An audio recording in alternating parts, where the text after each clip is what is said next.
Council for April 21st, 2020 to order.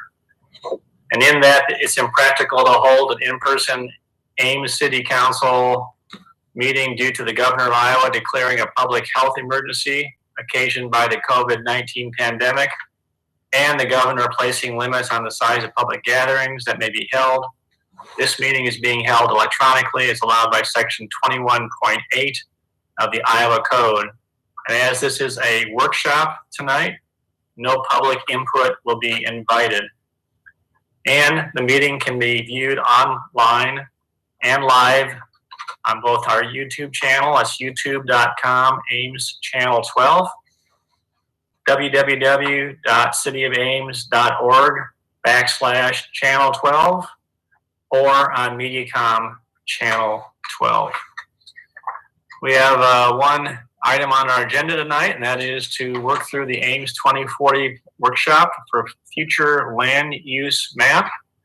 I'm going to turn it over to Kelly, and I have asked Kelly to help us understand what is the desired output from this evening, what direction, if any, he's looking for from council, and the meeting objectives. So Kelly and Artie and Corey, I'll turn it over to you. All right, thanks, Mr. Mayor. I'm going to introduce the item tonight. As we said in the staff report, what we provided to you is a draft land use map with designations across the entire city, and also some descriptions about what the intended character or what some of the features are of these different areas across the city, along with description of what we think some of the policies and expectations might be that go along with that. So with your staff report, you got both a map as well as descriptions of the multiple designations. So for tonight, our goal is to introduce this to you, take questions from the council, hear comments from the council, but knowing it was quite a bit of material and the way the format of the meeting is going to work, we did not expect direction tonight. We were hoping that you would be able to give us direction on Tuesday, April 28th. And what that direction would be is to move forward with the land use designations with any corrections that you've given us, and to move forward with the draft land use map as the basis for putting the plan together over the next couple of months. So ultimately, that's what we're looking for. We know it's a first draft. There's small areas that are probably incorrectly represented right now that we'll clean up as we go along. Ultimately, what we want to know is if we have major issues with where designations are or how the designations are described as working, that's what we're getting a feedback on. So Kelly, to kind of restate what I think I heard you say, and that is, first of all, in the council packet, you have we've been provided with land use categories. I'm going to take the first page. It says neighborhoods. you're looking for input and direction by next Tuesday night, tonight, to ask questions and clarifications in each of those categories. And then with respect to the map, if we have questions, comments, or changes we want made, that's also being looked for by next Tuesday night. Is that correct? Yes. Okay. And then counsel, I did ask Kelly, I greatly appreciate his response, and Steve forwarded my questions to Kelly and Kelly's response to kind of help clarify. Maybe Kelly, if you want to just highlight again that we're going to have two maps. We'll have a land use map and then a zoning map, and how they kind of work together. If you would just kind of make sure we're all on the same page. Yeah. So just a kind of a brief explanation of how this is going to work in the long run. So this point of this map is to describe the future land use condition of the city. So that might be exactly what's on the ground today, but it might be something different in the future. And so what we're getting at is the general character and the concept of uses that we want to see in the city by 2040. The precise delineation of a property with its standards and limitations and allowances is what zoning will be, and that'll be a separate map.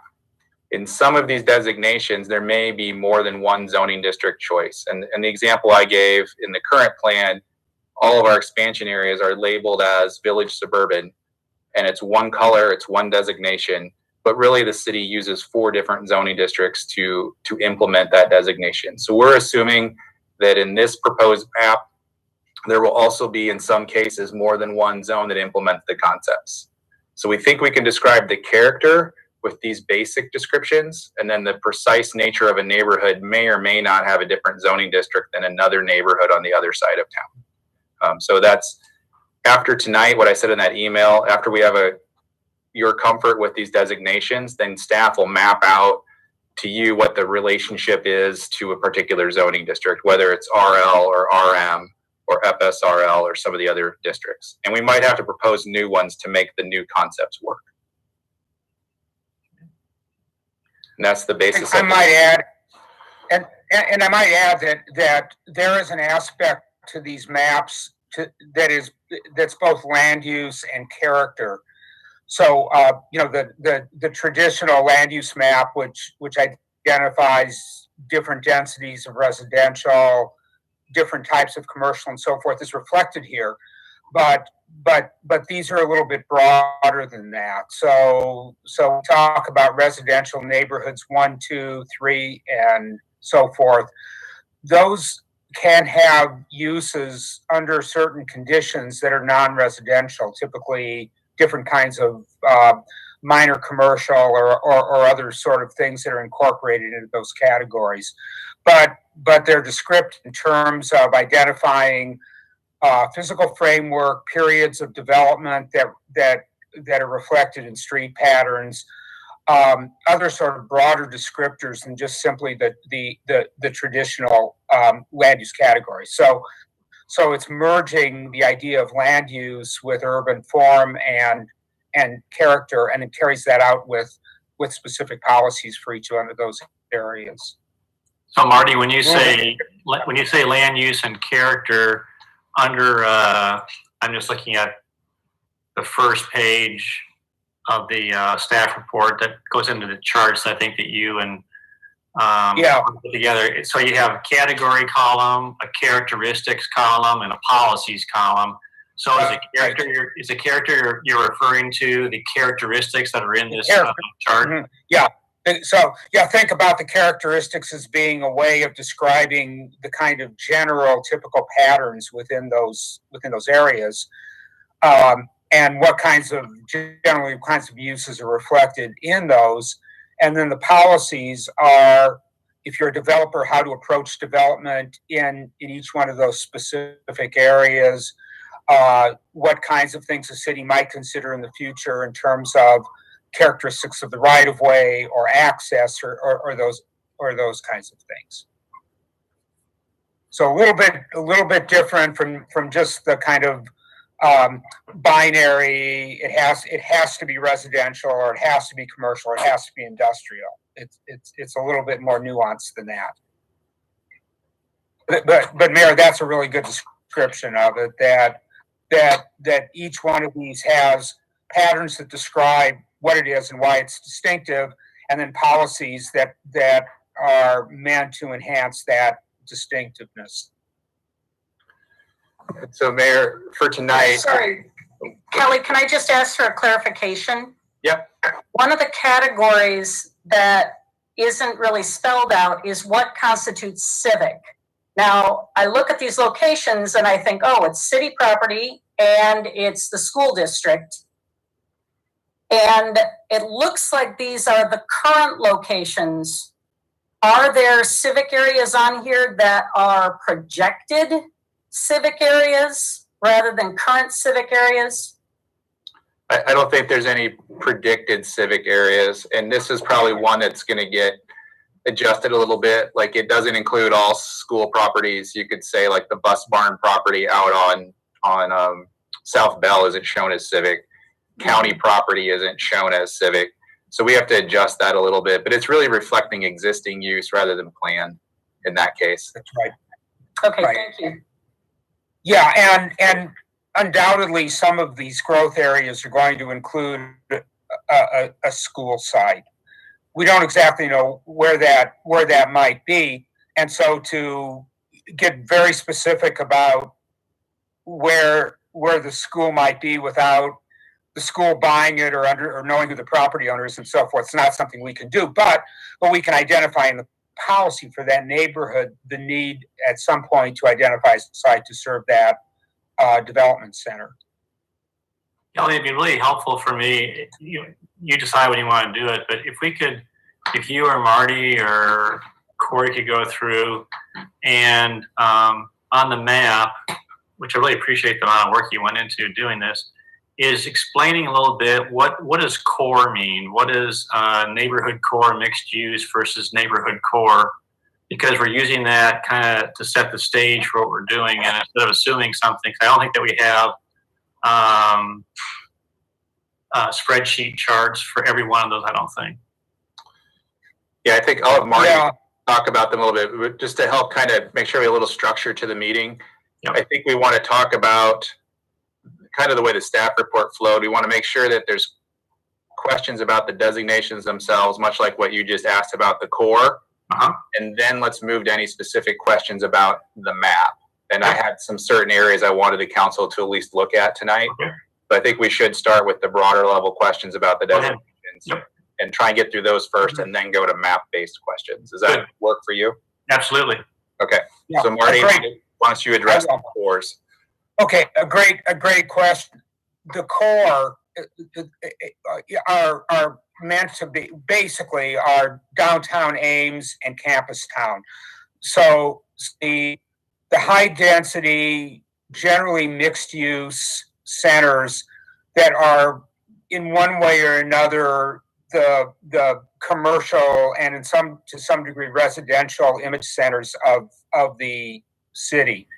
The things that are identified as the more or less traditional downtowns, and often like Ames and like Lawrence, Kansas, and a lot of other places. Well, not so much Lawrence, Kansas, because downtown and the campus town are the same. But there's typically a town center or a city center that deals with the overall community, and a quote city center unquote that deals with the campus, and that is campus town.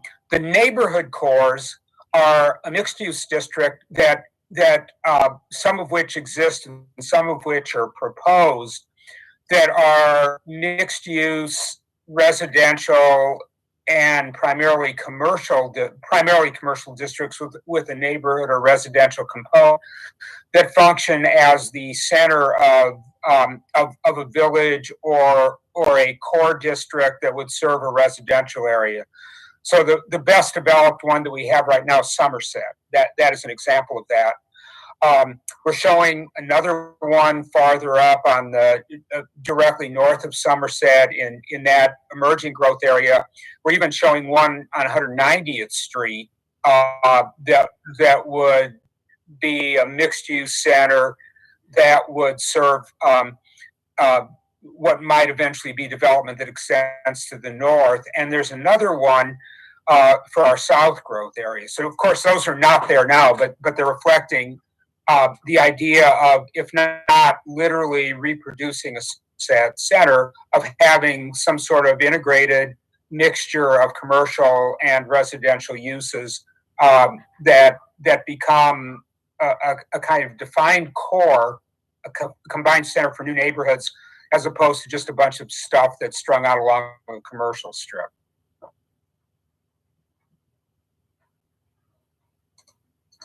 So Kelly, did you want to go back to the staff report then and go through those 5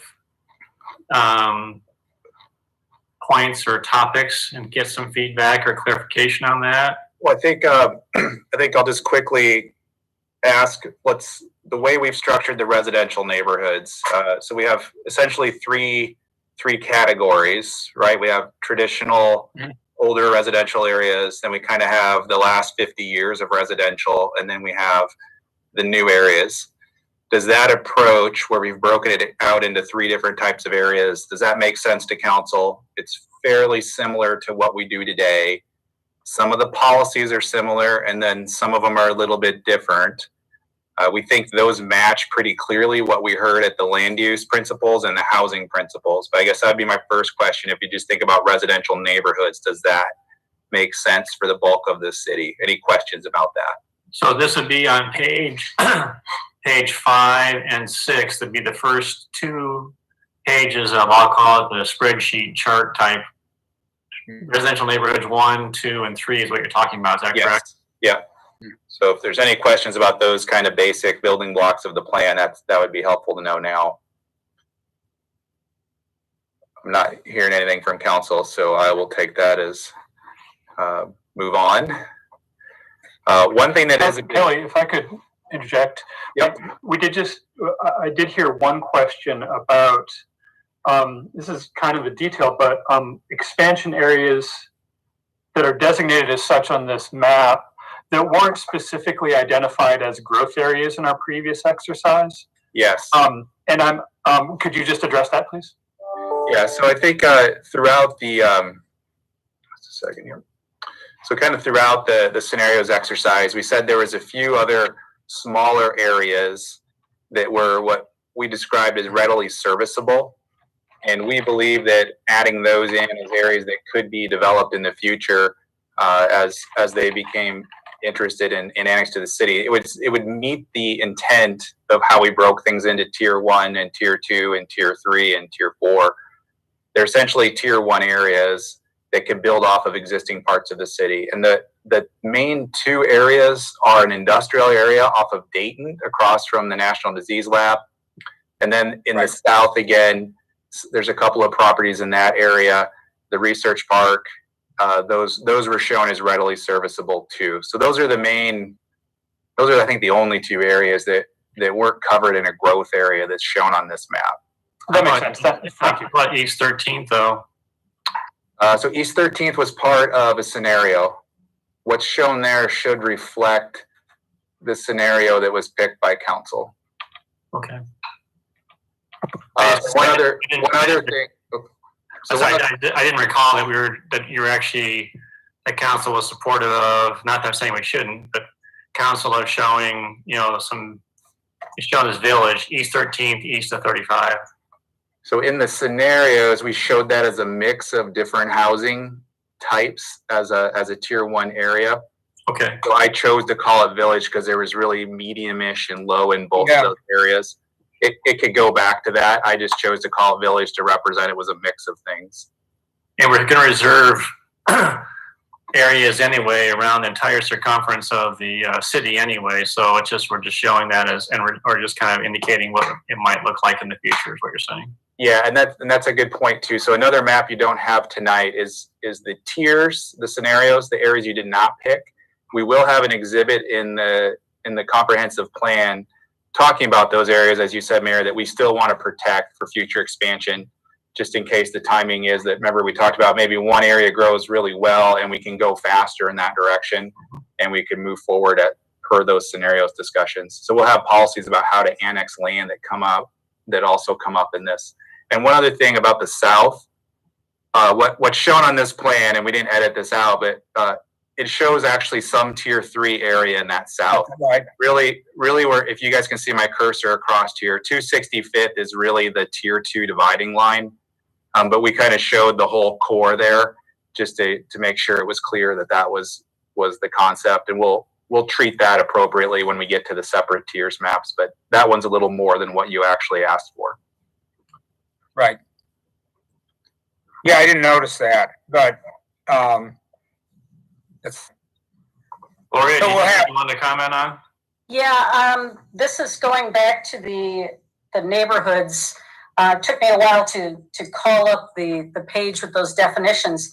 It looks like all of the traditional neighborhoods are west of University Boulevard, or sorry, east of University Boulevard, and then some of those near campus neighborhoods to the west of University Boulevard are being labeled as established neighborhoods.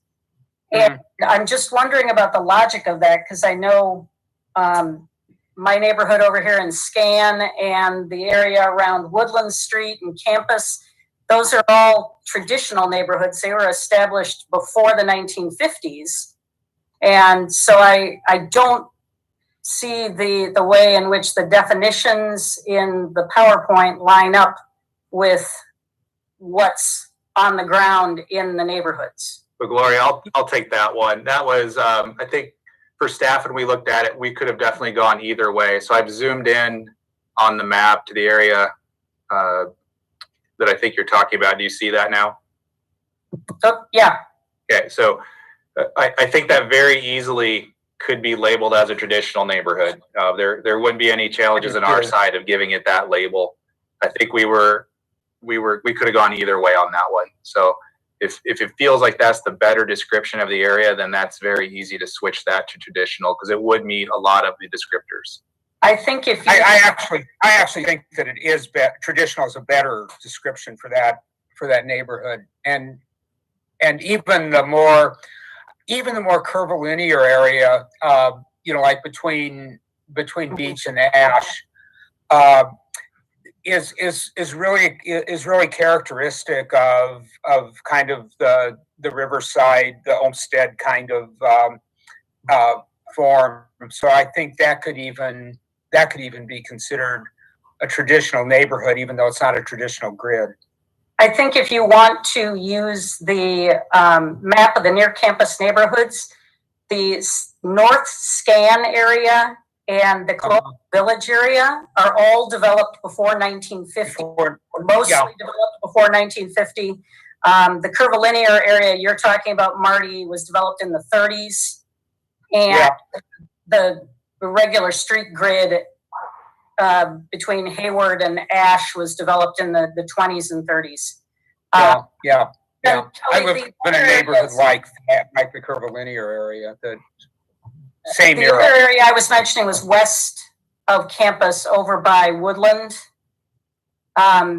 just west of what we're calling the Village area. And that is also early development.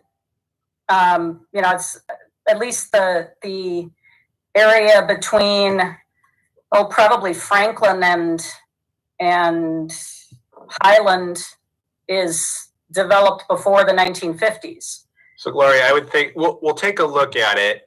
Age alone wasn't meant to be the descriptor of it. It often is a good substitute for looking at all the features.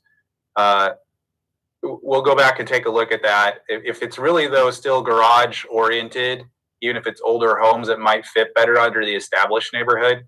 But we'll definitely go back and check some of the older parts of town and see if we feel it fits the traditional better. And the reason I bring that up is when we write a zoning district for it, it might have different priorities for the standards about orientation.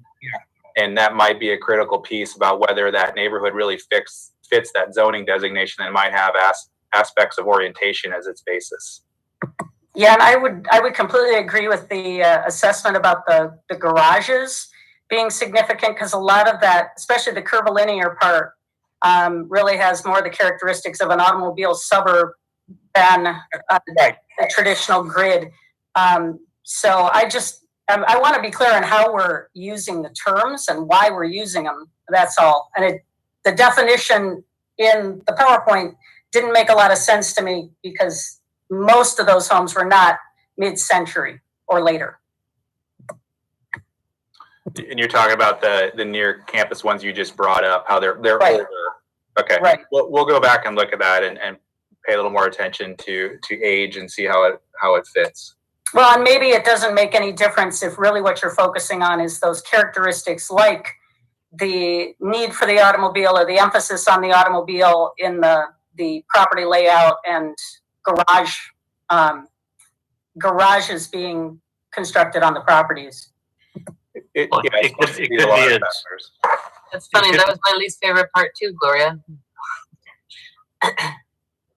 It could be maybe as simple as just the first bullet in those two categories where it says typically early 20th century development is just wordsmithing that a little bit so it's not quite so restrictive. If everything else is all the same.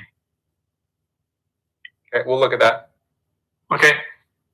Other input on the neighborhoods before we move on to the next land use category that Kelly wants us to look at. So a question that ties back to an earlier question from Gloria. So I understand that with the new development areas, that's prescriptive, but are all of the other land use characteristics, are those all descriptive for the community as it is today?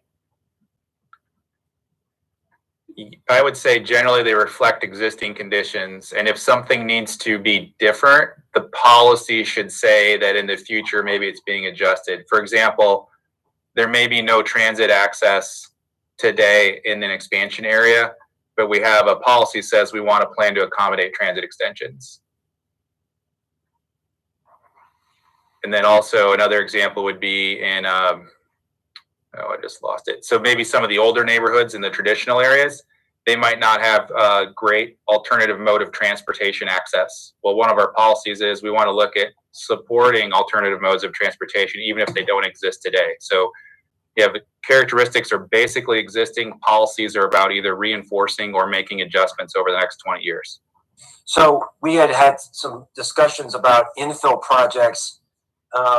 Would it make sense to add a prescriptive element to this map indicating areas that we think would be valuable for infill? Yes, and we'll come back to that question a little bit later on, because in certain designations where like the redirection areas, they're very, very much defined that that's intentional redevelopment. If you're in one of these residential neighborhoods, 1, 2, or 3, the direction we were following from February was maybe some smaller incremental small site changes can happen, but we weren't going to allow for wholesale infill options across all of these designations. And that's why they're going to have a different designation than redirection areas or urban corridors or cores.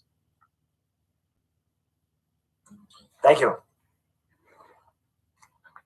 Other feedback for Kelly on the land use category neighborhoods.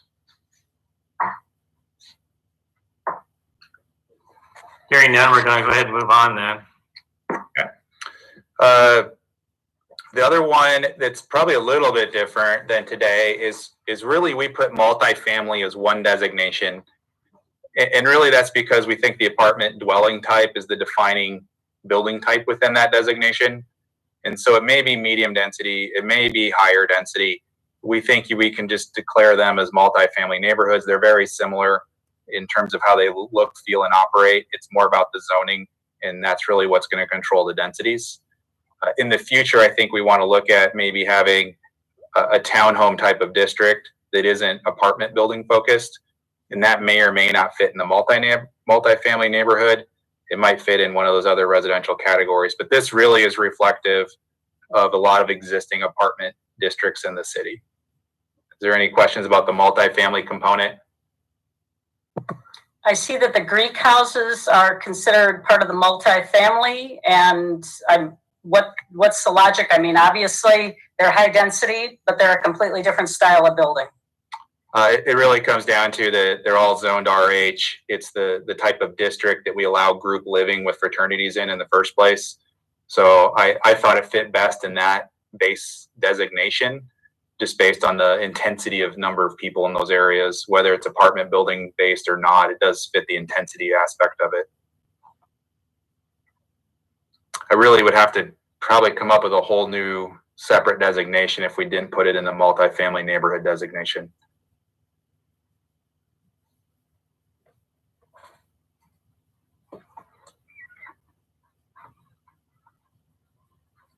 So are there any other questions on multifamily or comments?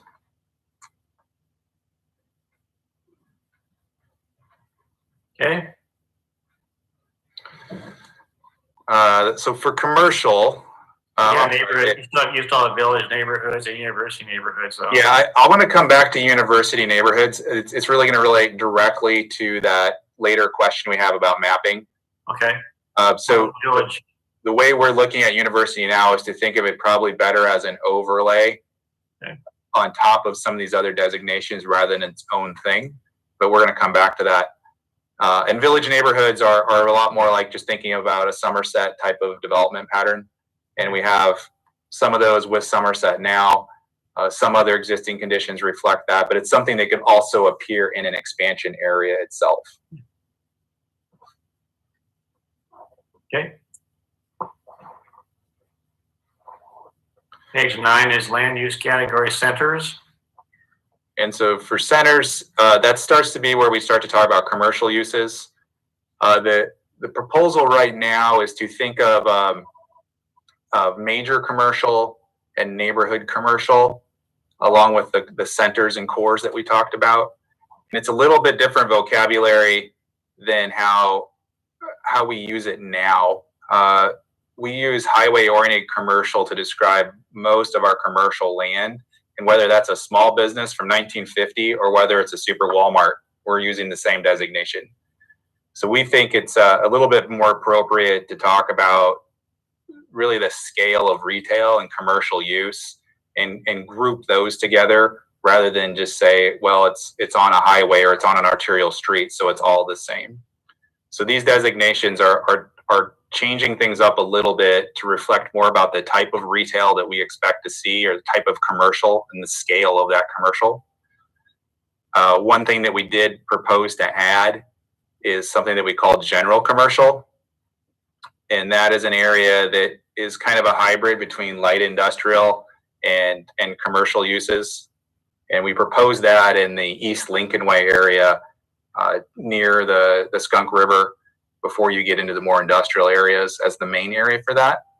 I guess we posed that kind of in response to comments that you have gotten during the feedback about making sure there's place to accommodate a variety of commercial businesses, especially if some older ones are going to get displaced because we want other types of uses in those areas. So for example, when we did downtown Gateway, we had some automotive repair uses.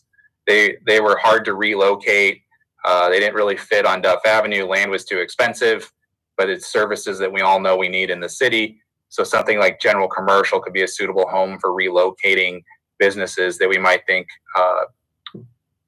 would still serve the community but fit in other parts of the city. So that's one attempt to address that comment that we've gotten. So to follow up on that, I have two questions. And maybe Marty, this is a question for you or Kelly.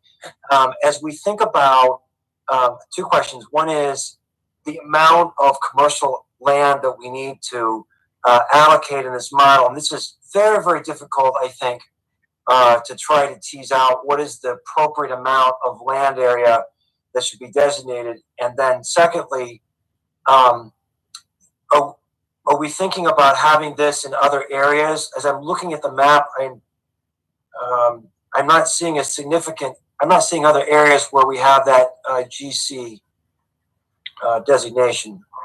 So two questions, the amount and the location. Marty, why don't you take the first shot at it, and I might add something at the end. Okay, sure.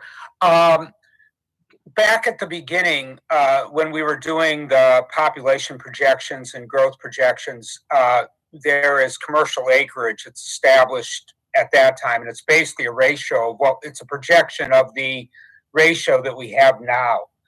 So now that we're at this stage, we'll go back and compare the amount of land that's prescribed by that assessment, by that numerical assessment, with the amount of commercial that we're showing in the land use map.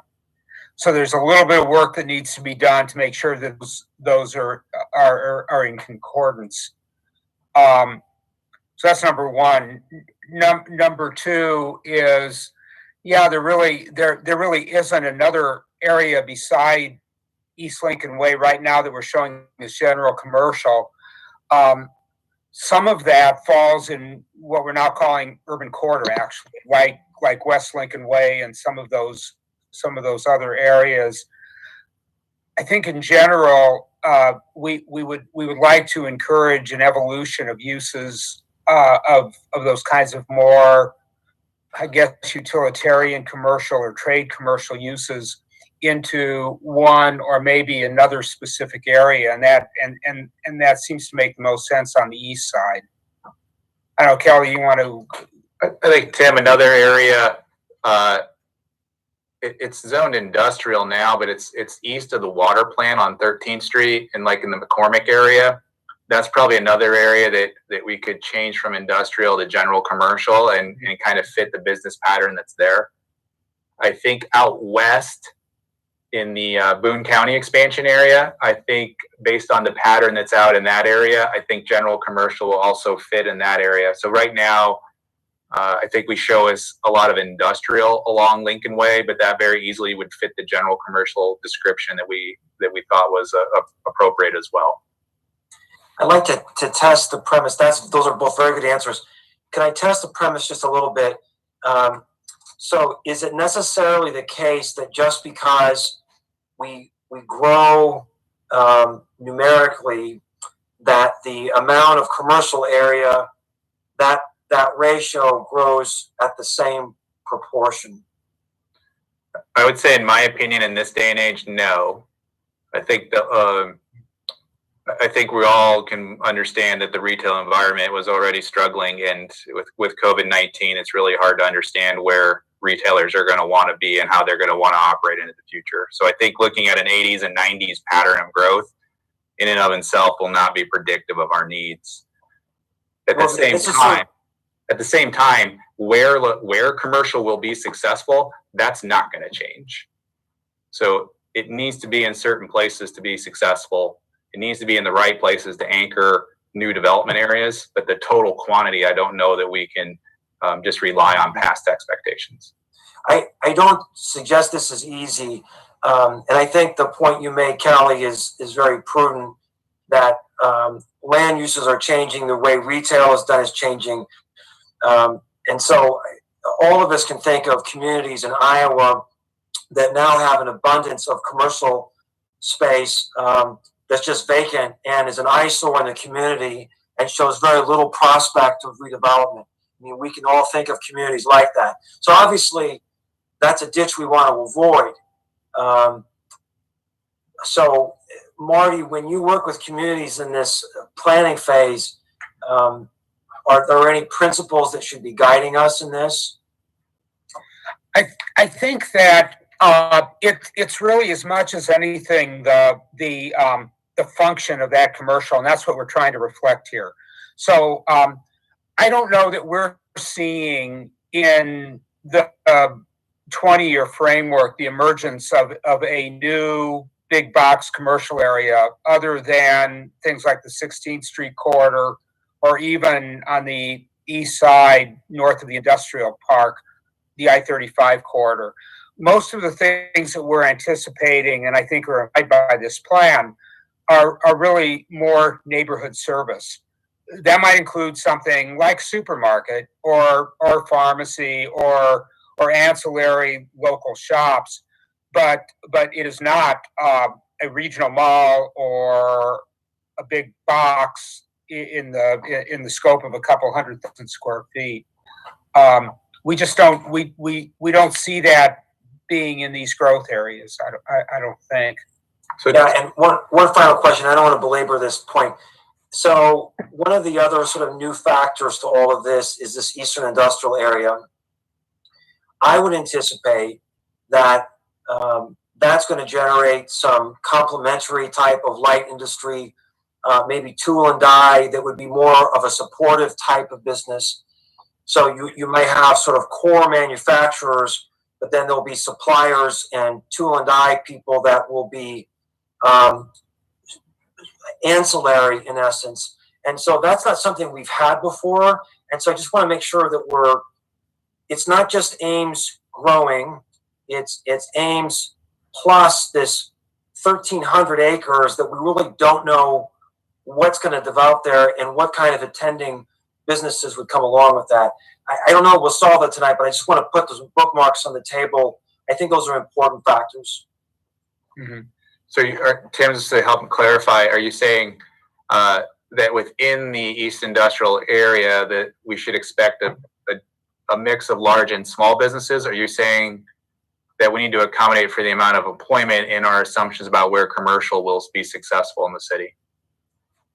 Yeah, I wish I was smart enough to be able to answer that. I think there are a lot of unknowns. We don't have a firm vision for all of the uses in that Eastern Industrial area. So when I think about communities that have an industrial area, even light industrial area, there will be businesses in the periphery that support them. We have this in Ames now. We have some businesses that support Danfoss and 3M. They supply materials and parts and things. And so I think this is an interesting variable as we think about commercial space. So when I was talking about commercial, I wasn't necessarily thinking of just box stores, but the commercial in a broader sense. Okay. Thank you.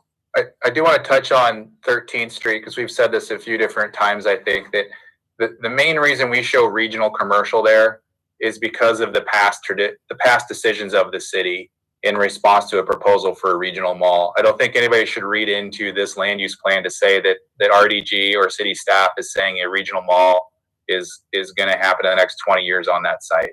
We're being consistent on if it is viable, that's a place to do it. And that's why we're showing it there. It should not be read to be predictive in any way whatsoever.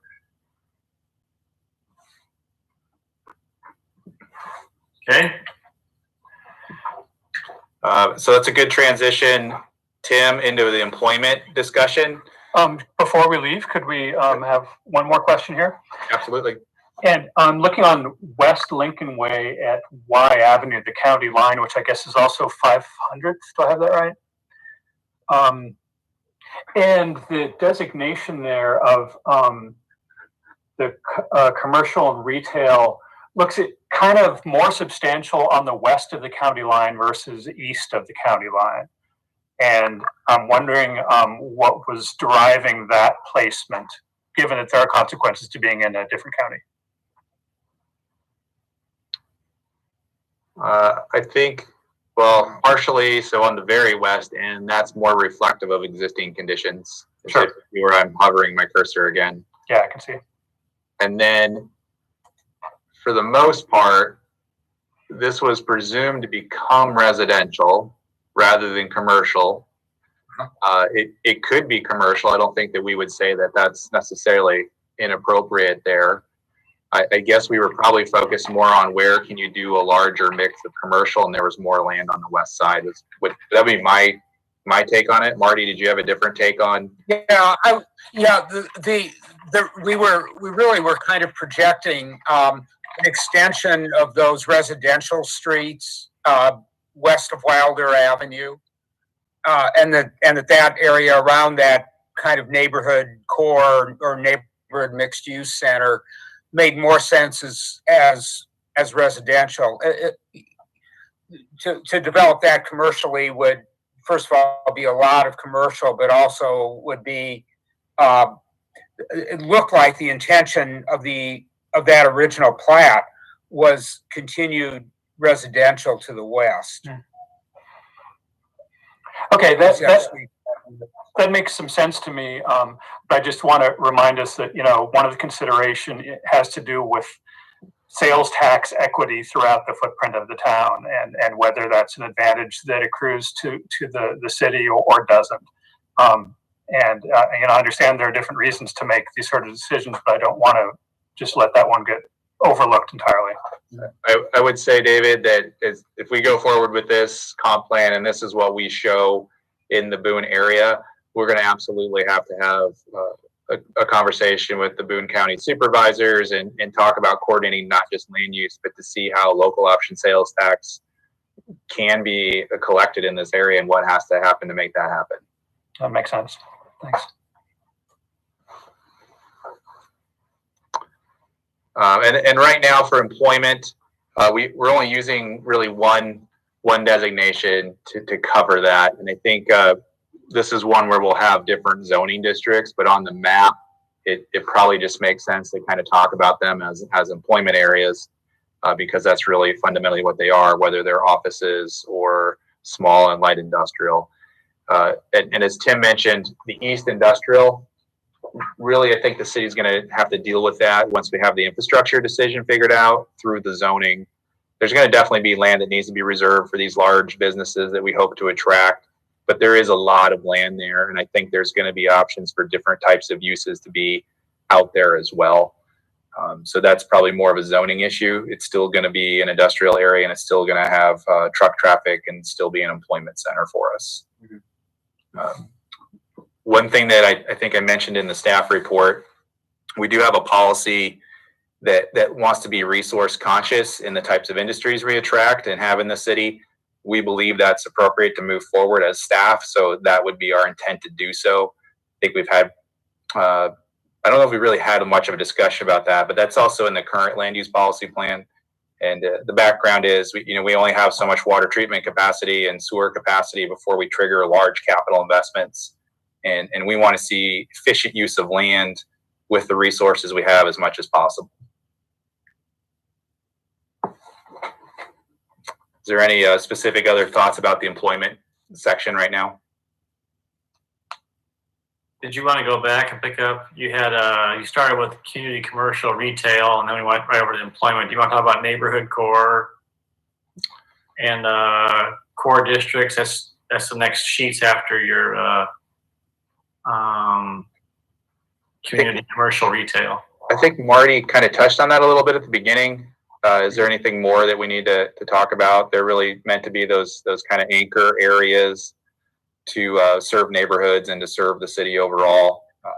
Downtown, Campus Town, West Hy-Vee, some of those kinds of areas. Council, any questions or input on neighborhood core mixed use, or core districts? Some of these might come up again when we start to look at the map where you see the relationships. Then you have urban core. Urban corridor. I'm sorry, urban corridor. I'm sorry, my apologies. Yeah, I think can we come back to that one as part of the university area discussion? I think that's one where you have to kind of look at the map to gauge what it's really going to be about. Is that okay, Marty? Yeah. For urban corridor, wait till the map. Yeah. How about redirection? Marty, you want to speak to redirection? Sure. Yeah. The idea of redirection is that it's not really a land use category, but these are areas that wind up getting individually covered in the narrative and through a lot of the examples that you've already seen in earlier months. And redirection is essentially saying what it is now will eventually become something else, and that public policy should guide it in that direction. So it could be, to give you an example of an area that could go one way or the other, but it ought to go one way or another, is the area east of downtown, north of Lincoln Way, around the resource recycling center. If that moves, there's a part of that district that calls for more redirection into more of a maker-based creative area, and then a part of it that incorporates residential into that. it makes a lot of sense if the resource recycling center moves. It doesn't make a lot of sense if it doesn't. But from an overall perspective, we are expecting and ultimately hoping for change in a more kind of useful future for that area. And those are shown as redirection areas. And that's something specifically that we'll want to make sure that we have buy-off on when we look at the map, that we've captured the right areas to do what Marty said, push for change over the next 20 years.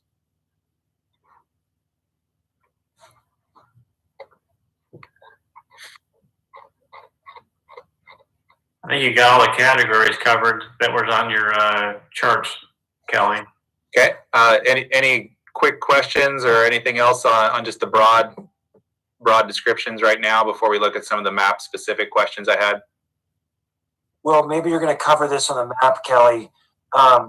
One of the things that I was really excited about in an earlier time of planning was the role of some new developments in terms of access to the interstate and to 30.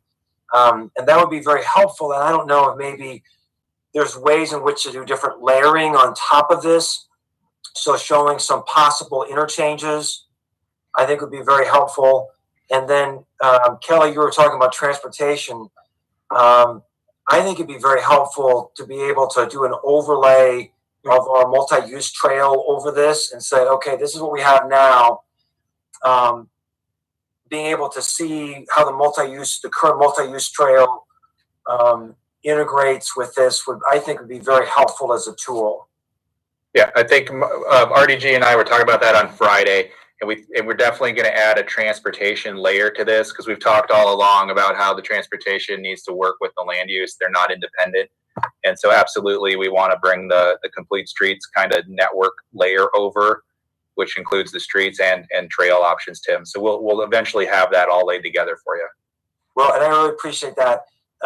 As we think about growth, how we move people around the different parts of the community, this is the time when we make up for lost time, and we may have to put some money, pretty serious money, in to transportation for the future of the community.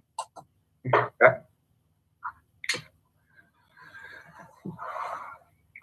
All right. I'm actually going to want to start with our question number 2 in the staff report, which is the university influenced areas. I think it touches on a lot of related issues, so I think it's the best one to start with, even though it was listed as number 2. So I'm going to zoom into that part of the city on the map, and I'm going to touch upon a couple of the things that are in the map, and then we're going to need some direction in relation to a couple of these issues. That direction can come next Tuesday night, right? Yeah, like final direction, but investigating the issues that are on the table is what we want to be able to get out there tonight, so you're all thinking about something for us. So this is the main area that would be considered the near campus neighborhood overlay from the rental code, and the area that's probably the most influenced by the university itself. The hatching, the diagonal hatching you see here is meant to show the current near campus overlay that applies to single family zoning in the city right now. What we show on this map is a compilation of urban corridor, which is meant to show you that we think Lincoln Way is the primary influence along those properties, regardless of zoning, that it's the primary influence. We're recognizing Campus Town as a core area, as we talked about. You see the Greek neighborhoods shown as multifamily, as we discussed. You see Scan and some of the West neighborhoods that are zoned, for the most part, single family today. And some of those have different edges shown now in terms of looking at, are there other areas for infill that would be appropriate? You also have on the west side of campus at West Street, Marty can talk about that a little bit more, but it's shown as village with commercial there. And really what we were trying to show in that case was really that feeling that there is kind of an integrated mix of uses, a little bit higher intensity mix of uses there. and it would be good to support that over time and continue that moderate to high density development pattern in that area. So some of the things that we want you to look at is, does the near campus overlay as used in the rental code, does it make sense in application at this scale? Does it really apply to as many areas as was shown in the rental code? We have shown an area for redirection specifically at the south end of Campus Town, meaning that we would expect to see those blocks over time probably redevelop with some more intense uses. And then you also see on the east side, you see the Oak Riverside neighborhood. They're in the near campus overlay. They have a little bit different traditional neighborhood label right now. And then you also see another redirection area right there across from DOT as core redirection. So we have a lot of things represented on this map. You have civic land, university land. You can see some of the College Creek and the influence of Squaw Creek in this area too, with open space and the waterways. So that's a lot of information kind of shown there. And I think the policy questions come back to the overlay for the near campus neighborhoods, the comfort level with what we're talking about as areas that may change, whether it's urban corridor or whether it's redirection. What's that transition between single family and a little bit higher density housing? Kelly, what are the implications for the overlays? Help us understand that. So the university overlay, that's one that we're going to need some assistance on what does it mean. I can tell you what it means right now. For single family homes, it really means you can't add bedroom capacity to your house in the rental code. If before that was created, we did have university impact areas in the city as well. And what they really had was a slightly higher design expectation for the high density areas that abut Highland and Ash Avenue and those areas both west and kind of south of campus. And it had a higher parking requirement actually as well of 1.25 spaces per bedroom. I think one thing that we think is something that we should look at as a city is probably reducing some of those parking expectations, recognizing the walkability of the areas. So there's kind of two different ways to look at it. Is it single family protection, sustainability, balancing of rental properties, or is it more about the character and design aspects of housing types that we want to influence with the university overlay? They're kind of two different purposes, and we're using it two different ways right now. Kelly, aren't we also using the parking, at least in the single family neighborhoods, as a means of trying to control density? In what way, Gloria, for parking? Well, so single family homes have to have a certain number of legal parking spaces, and you can't rent more bedrooms than the legal number of parking spaces that you can provide. I'm not being very precise about this. I think actually it doesn't, as all those changes we made for occupancy, we actually minimized the parking in that you only needed to have the 2 parking spaces to have a rental home. Vacation lodging is the one that has the higher parking expectations. So if you were to do the whole house rental option for short-term lodging, then we do expect more parking per bedroom. But a normal single family rental now, it does not have to have a space per bedroom in those overlay areas. It's just 2 spaces. Thank you for clarifying that for me. I haven't looked at it since the overturning of the. Yeah, I mean, a lot of things changed in that 1 year on all different aspects of the rental code. But it does still apply to those single family homes that are being used for vacation lodging. Yeah, the higher parking expectation, yes.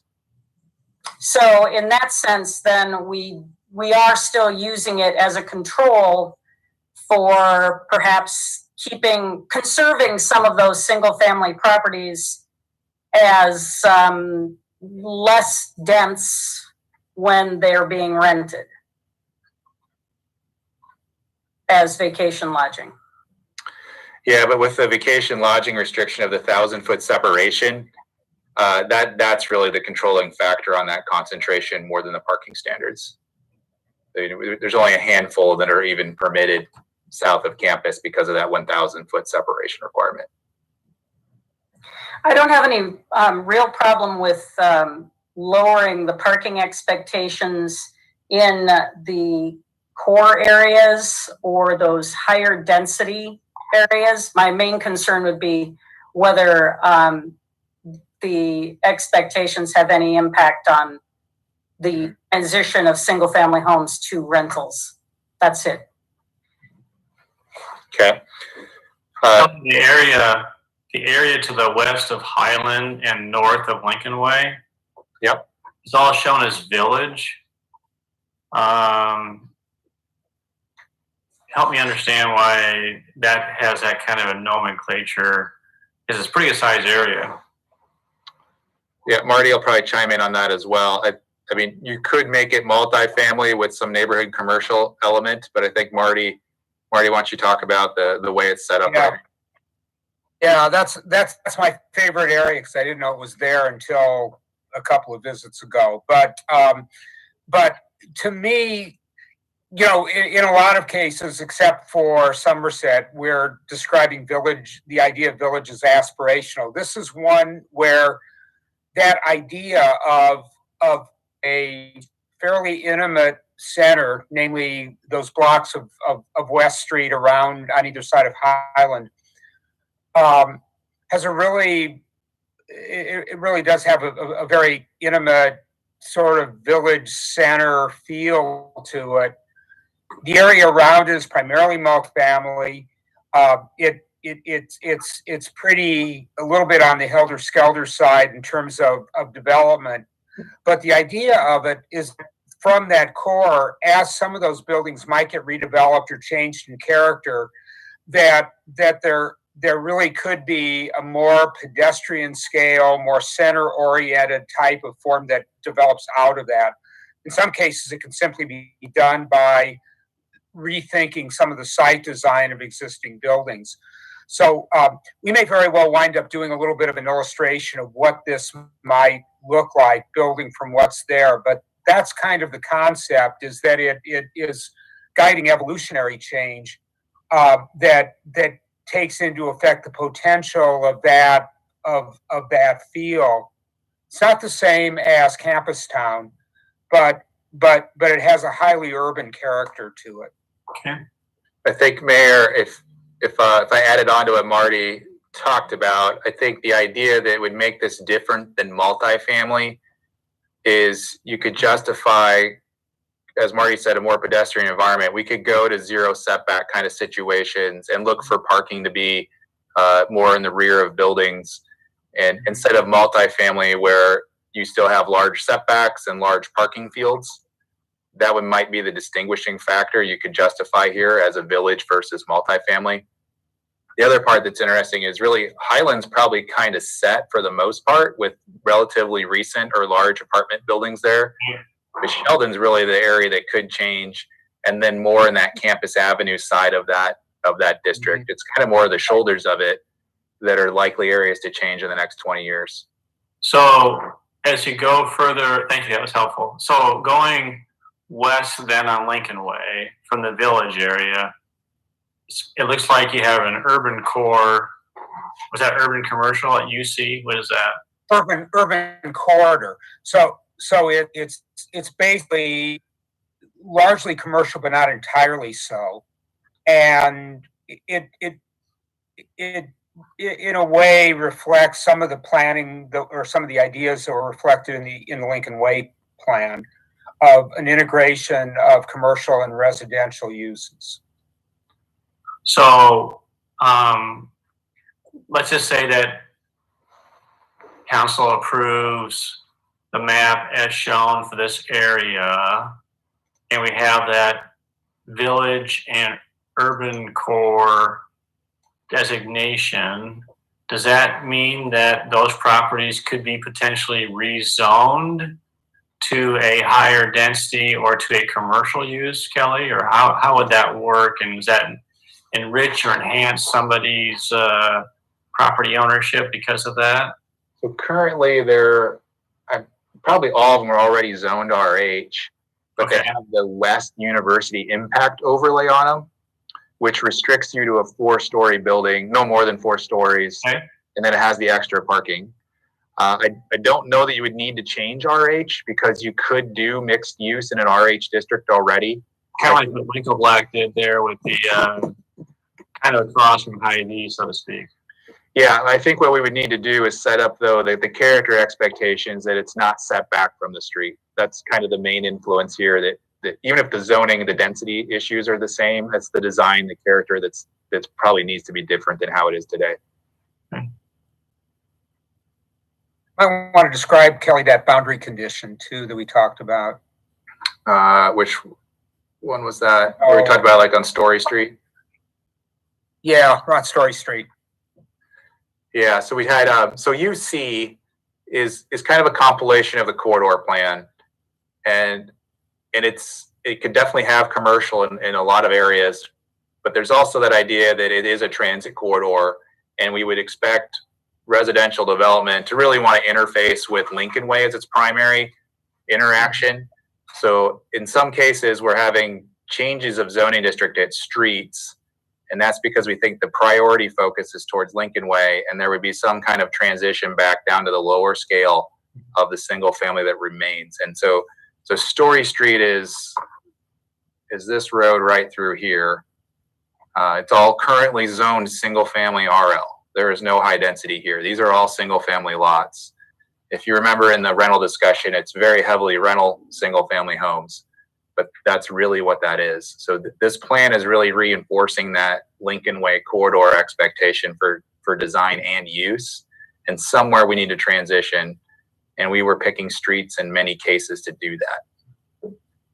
So that just because it's shown as UC doesn't mean that it would necessarily become a HOC type of a zoning then. Correct. I would not read into UC being all commercial. That's going to be too much commercial land. It's meant to be some kind of moderate to medium density residential and maybe interspersed with some commercial. The corridor plan reinforced certain areas for commercial, like over by West Hy-Vee and Marshall Street, but not in this area. This area was supposed to be medium density townhome kind of development. I don't know that we necessarily want to talk about it right now, but I'd be interested in getting Marty's and your perspective. And it's going to be a crystal ball type situation, but the incredible brake slamming that's gone on and the effect on small businesses, retail, commercial in general, how people work from home. I just think that we could, these few months that we're going through, they could turn into even a little longer, probably will turn into a longer time, could have a profound impact on what our community and other communities look like, going forward. So before we close tonight, I'd love to get your perspective or what thoughts you have. And Marty, you're seeing a lot, going on. Yeah. Philosophically, it's just we've all probably seen some of the estimates that if we don't get our economy up and running in the next couple of months, we could lose 25% of our small businesses, which is the backbone of our entire business community in the entire nation. It's not just in Ames. And I just can't imagine losing 25% small businesses, but it's going to look different. And maybe it's also going to impact the retailers and the food service industries, and maybe even how we do community and regional planning, going forward as well. But anyway, let's just put a pin on that one and come back to that before we adjourn tonight. But anyway, can I just ask about the West Lincoln Way area around Hickory? Is that the same thing that you were seeing around Story, that we aren't really saying that we're going to have commercial going all the way up to the edge of Hickory, but we're likely to see something more medium density in there? Or is it a different situation? I think, Marty, this is where when we were talking on Friday that you see it's pink. That's probably not the best color because it makes you think it's all commercial, and that's really not necessarily the case. It's meant to represent that the primary influence is Lincoln Way, and that might be for higher density housing or for commercial. And a lot of those properties that you're seeing kind of shown in here are already multifamily properties. In the corridor plan, we had an expectation that this could be consolidated. There's a lot of duplexes here, and the frontage road vacated to do a larger redevelopment option. But for the most part, a lot of this is already built. Like this is apartments already right in here. It's much more residential than it is commercial. So the color scheme is probably helpful to do a different color, Marty. I agree. Okay. We have to invent a color that isn't invented yet or something. We'll figure that out. Or it's, Yeah. I mean, conceivably, it could be an overlay also in some cases. If it's more about character, we can make it an overlay and rely on the base commercial or residential designations to imply use. But we'll look at that and work on that. Clearly, it's not coming off exactly the way we thought it's meant to be. If you come back to the university overlay, we did in the attachments in the staff report describe that. I mean, I'm trying to page down to that myself here. Move that over.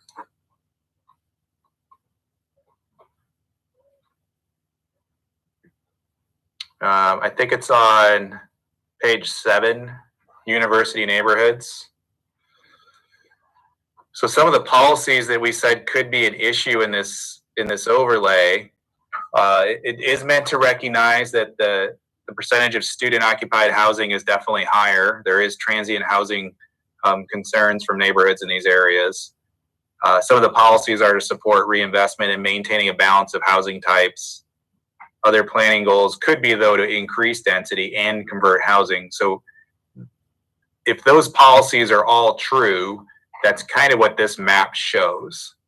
So the overlay applies, but in certain areas, we're still saying higher density infill is going to be desirable, not just single family homes in those areas. So I think that's what I want to make sure that you're looking at and kind of thinking about. Is it the right balance of policies?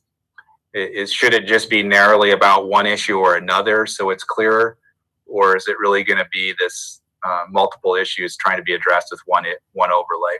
So if there's thoughts about that, would be great to hear that. Otherwise, we'll look for some feedback next week on it. So to clarify, when you just said potential overlay university neighborhoods, that is different than what you're showing right now in the cross-hatched areas. Is that correct? It's shown as an overlay right now. When we first started this, it was a base designation, and then we pulled it back to become an overlay so you could see the diversity of uses in the areas. So would this be a new overlay or a different overlay? Well, right now it's the diagonal hatching that's on the map. Right. But that's for single family and university neighborhoods. Under characteristics, it says, second bullet, largely multifamily, high density plus other campus related residential. And that wouldn't be true for the South Campus area and right. I think that was one of the evolutions that we had. When it was a base zone, it included some of that village area, and it also included the Greek multifamily area. So that bullet, you're right, doesn't translate now as an overlay because it's primarily over single family areas. Yeah, let me try to explain.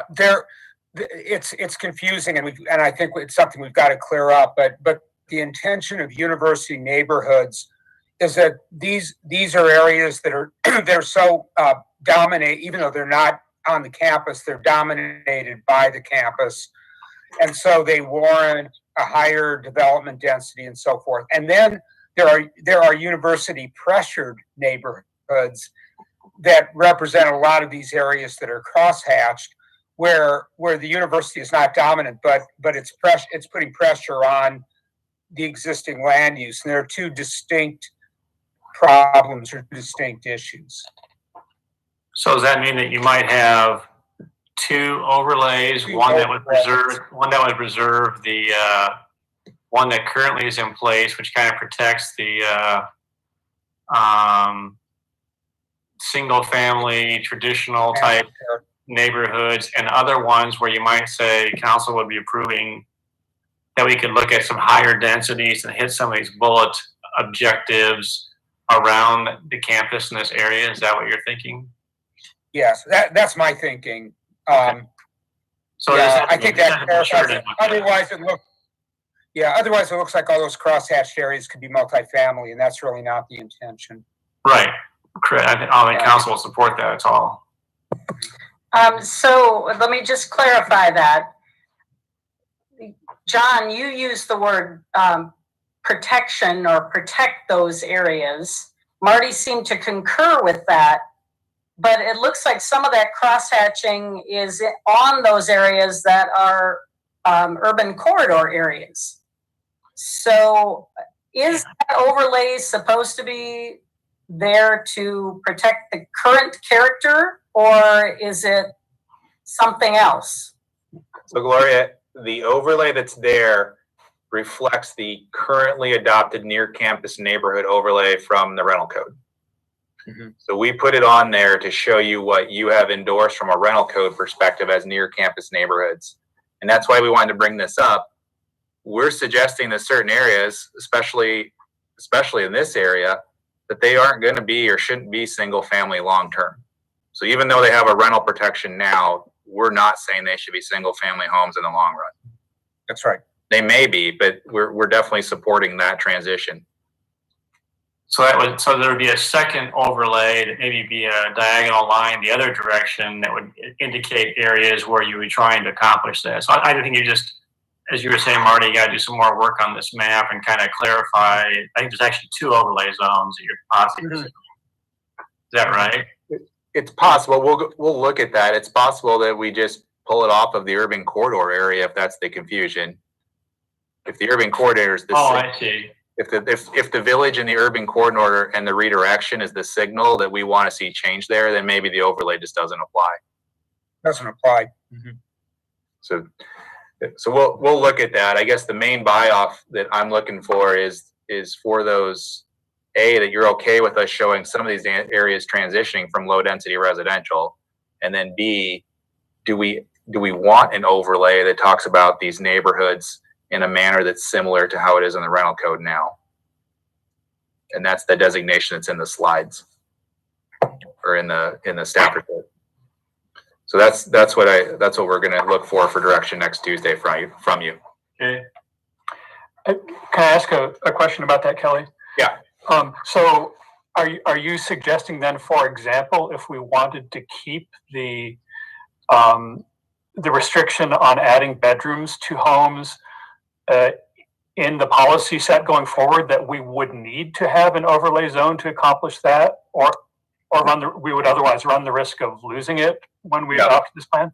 No, I don't. No, that's a separately adopted ordinance. Whatever happens in the comp plan would not undo that ordinance. Okay. I think simply would be possibly reinforcing that. I see. I think what I tried to capture of sitting with you guys over the past couple of years talking about neighborhoods with the bullets describing the policies is, my understanding is, in general, we want a balanced neighborhood. Rental's going to happen. Maintenance and upkeep of properties is a complaint that we receive a lot. And really, we want to support a balanced neighborhood, yet there's going to be infill goals we actually want to accomplish too. So that's what I was trying to get into this policy. And that, I think the overlay itself will be the indication of the policy about how you agree to map it. Okay, thanks. So as we look at this area, I think I mentioned the redirection area, which is shown just south of Campus Town now. It's an area that, maybe this won't be the case since Iowa State's not adding students right now, but very often we field calls about where additional higher density housing could be built in the city. Obviously, student services was the main goal. I think that's where the genesis of the discussion for this redirection area down here came from, was from staff asking RDG about what could we see as a transition out of Campus Town towards the neighborhoods over time look like. And that's something that I think we want to know from council, because it's a big change from the current policy of the city. How is that a big change from the current policy? We don't really ask for significant redevelopment in this area. It's fairly restrictive in how it's applied right now. Just a second here, I want to look up something.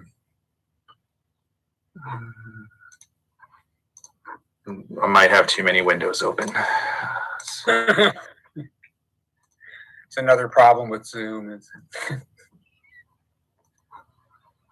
There we go, hold on. And I have the floating Zoom video cam thing to deal with too.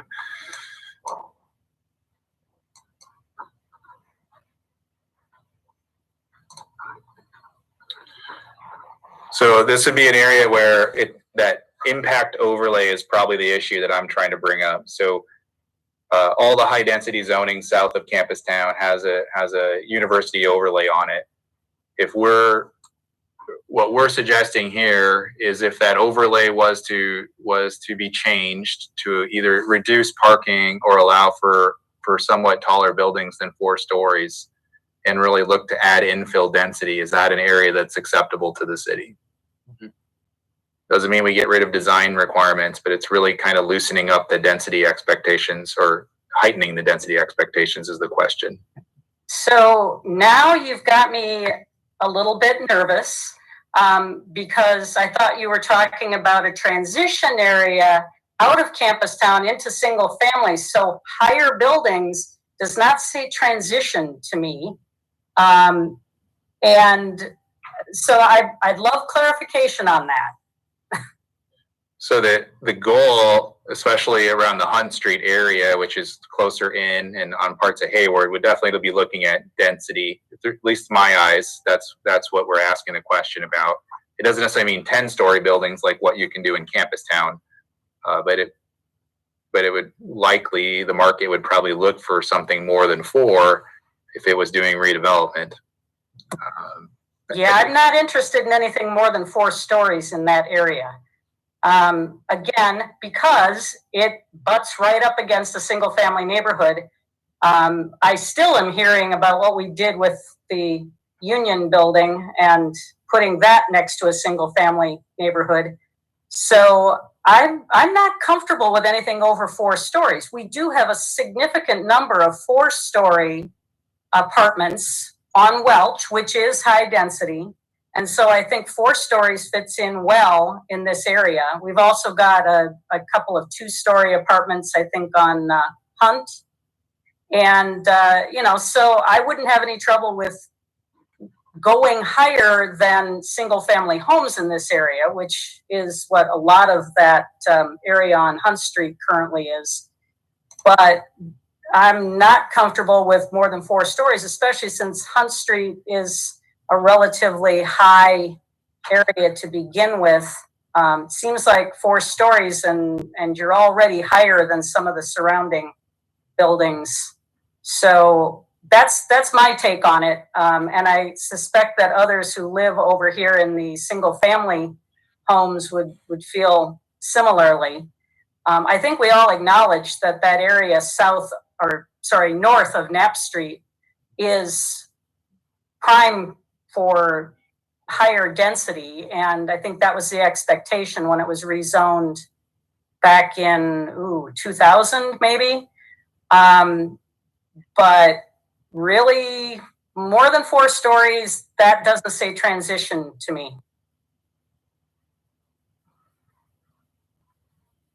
Can you guys, and it probably isn't even depicted on the map, but this is a good time to ask the question. Does anyone envision the 6 stories or 6+ story buildings being anywhere south of Campus Town?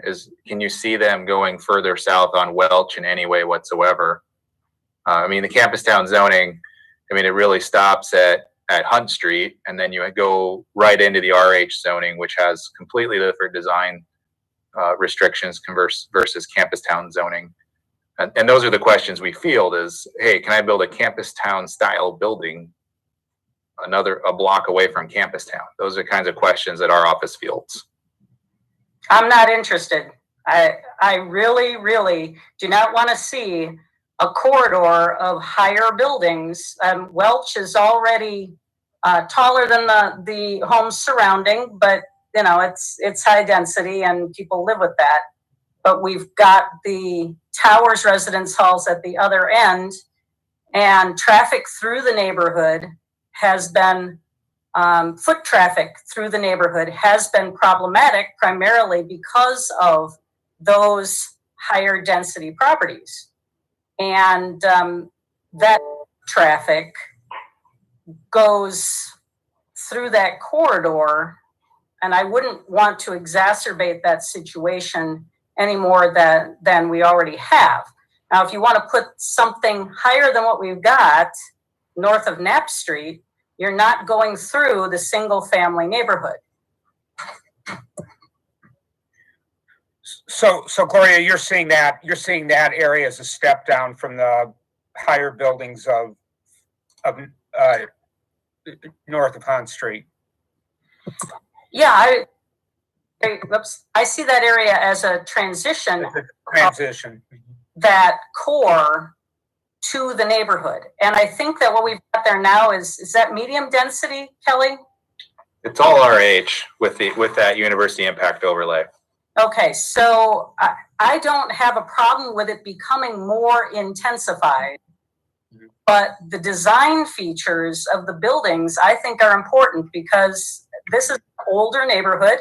We have small single family homes. And I really don't want to see that kind of clash that we now have over on Highland with the very tall Union building and the single family homes across the street. That to me is not a transition area. And I think we can make this a transition zone that is higher density than what it is now. Okay. You done any other questions on this area? I think the basics of what I needed to get out are out there, and we definitely got some comments back that we can work with, and we'll see what else you come up with in the next week. Okay. I mean, this isn't going to be the last time we have this discussion. I mean, Week from tonight. We've had a policy for some time of increasing the density in this area. And from a standpoint of where we put people in proximity to the university, I mean, this is a broad conversation. I assume we're going to try to get other public input on this. Yeah. And the idea is that we're going to have on council agenda next Tuesday night, and then there would be public input allowed. Yeah, so just to kind of walk through that schedule you guys looked at last week, this is a steering committee review to give direction to us, and then ultimately we have to get this out as a full document for public comment, and you'll be able to tweak it up until we release it. But then you're going to look for public comment. Marty or Corey, correct me if you would do this differently. I would say in the draft, you put the more aggressive options for the comment to respond or the public to respond to, rather than start out small and then after the comment period say, hey, I think we want to make it more aggressive for density. I think that would raise some concerns about how things were first represented. I think you start big and go smaller. And what I'm talking about is if we don't have an interest in this redirection area and that's just a non-starter, let's take it off, but don't take it off if you think you might put it back in a few months. So Kelly, I think I might have misspoke. So we'll give you feedback next Tuesday night. Then this will go out for public comment as a draft document. Is that correct? The whole comp plan. We're not going to just float the land use map Okay. all alone by itself. Otherwise, there's just too much time that goes into floating every single piece out for public comment. Okay. All right. So we'll have to revisit whether or not we invite public comment on just the land use map or not next Tuesday night. So I want to retract my statement. And I mean, we can mean, it'll obviously be out there. People can see it and they can start to give thoughts about it, but to specifically target input, I probably is not what we were thinking we were doing. Yes, and we could really get into a long, drawn out meeting, and it's going to be all on Zoom as well. Yeah, and I'm hoping that's the meetings we have later this summer when you have Right. in-person participation. Correct. Okay. All right. Yeah. Keep in mind that the redirection area does not say that these are going to be 8-story buildings here. It No, just but says, Marty, I think Kelly's right. If there's any question that these could be 6 or 8-story buildings, yeah, to ask that question so that people know that's a possibility. yeah. I'm in the step down camp, but No, but this is why we need to talk about it, right? Because this is what we need to have good conversations about to make sure it's clear to the public what we're headed towards, and responding to that in advance. So, all right, we have the input for that area, I think, for tonight. Question number 1 was to look at the redevelopment, redirection, urban corridor designations, and that they reflect the appropriate areas. So in this central area, we kind of already talked about that. So I'm going to move to the downtown area, and then I'll move to a couple areas, other areas in town, just to make sure that you saw them on the map, and then take your comment. So if I swing over to Lincoln Way and Grand, that's where you're seeing a lot of focus for redevelopment. So we've already, as a city, through the corridor plan, said we really look at the downtown gateway area on the north side of Lincoln Way and the south side of Lincoln Way as a priority for redevelopment. We also had in the corridor plan this area over here where we actually said there's quite a few options, but we think it will evolve, especially if DOT sells this lot. This was kind of that anchor piece of land that would probably dictate the character over time, depending on what we put on this land. So in Marty's discussion of redirection, we're not saying it has to be exactly one thing. We are saying, though, that we want to see this area change in the future, whether it's commercial, the hybrid, makerspace, live work kind of environment. All of those things are fine. We just want to see a change to some of these properties over here. The other one that we highlighted in the December workshop was looking at this area along Northwestern. This is Wheatsfield in this area. There's a mix of office buildings and houses and apartments. And if council in this area was thinking it was a chance to increase density because it's walkable and accessible to downtown, that's why that's shown as a redirection area. As Marty started to talk about earlier, this is where resource recovery is. You can see the former coal mound here in the backdrop on the topo here. Depending on the direction of some of these industrial uses, you can see these areas evolving and changing as well. So you see the redirection area here, the really building upon the current South Lincoln mixed use district and saying, again, we want to see evolution of this area. Those are areas that we want to focus on going forward. And then some of the other ones that we've looked at were some smaller areas around the mall. Yeah, Kelly, one question before you go. Yep. On the go back to downtown core. Oh, I guess I see it. So between Clark and Duff, north of 6th Street, I guess that's Fairway, right? wait, Right here is Fairway. Yeah, okay. And there's businesses already north of there already. Partially. So the way we have this is obviously the south side of this block is commercial businesses, and then there's kind of a mix of housing and other things up to 7th Street. Right, okay. So we're still showing a hard line at 7th Street. We're not encroaching further north from 7th Street, but we're kind of recognizing that pattern there as probably some element of small businesses, a little bit of residential uses as well. So back to our transition question, I think you want to make sure that Old Town is protected as well. We don't have all of a sudden that someone comes in and clear cuts an entire block and puts some kind of a high density commercial piece of property. So that's where I think the multiple zoning districts will come into play. Okay. Right now, that area is zoned in neighborhood commercial. It doesn't have the high density downtown zoning that the majority of downtown has. So as long as we can keep these two levels of zoning in place, I think we can accomplish that. Okay. But if we were looking to go the other way and allow for more substantial redevelopment, that's where we'd have to look at changing the zone. Now, are we going to turn City Hall into a park then, or? Well, I feel like I'm in a park-like setting when I look out to the courtyard. So that's a great part there. No, that's Miss Lake. Should have been Miss Lake. So I thought, wow. Well, I guess Kelly's gonna have to find a new office somewhere, I guess, and so is a lot of people. We're gonna blame that on Greg. Actually, I don't know where that came from. yeah, that should have been. I think this park means parking, right? We got a lot of parking around us. Well, that where it says park is actually a City Hall. City Hall. So Kelly, before you move north, with the core redirect area there to the west of Grand, the future MetroNet tower is going in there, probably. Mm-hmm. Yes. Does that impact anything that we might decide to do with that area? In my mind, no. When we recommended in the special use permit that it was consistent and compatible, that property was basically an unusable property for any other purpose up against the railroad tracks. So I didn't really feel like it was going to influence any major decision in this area. Okay.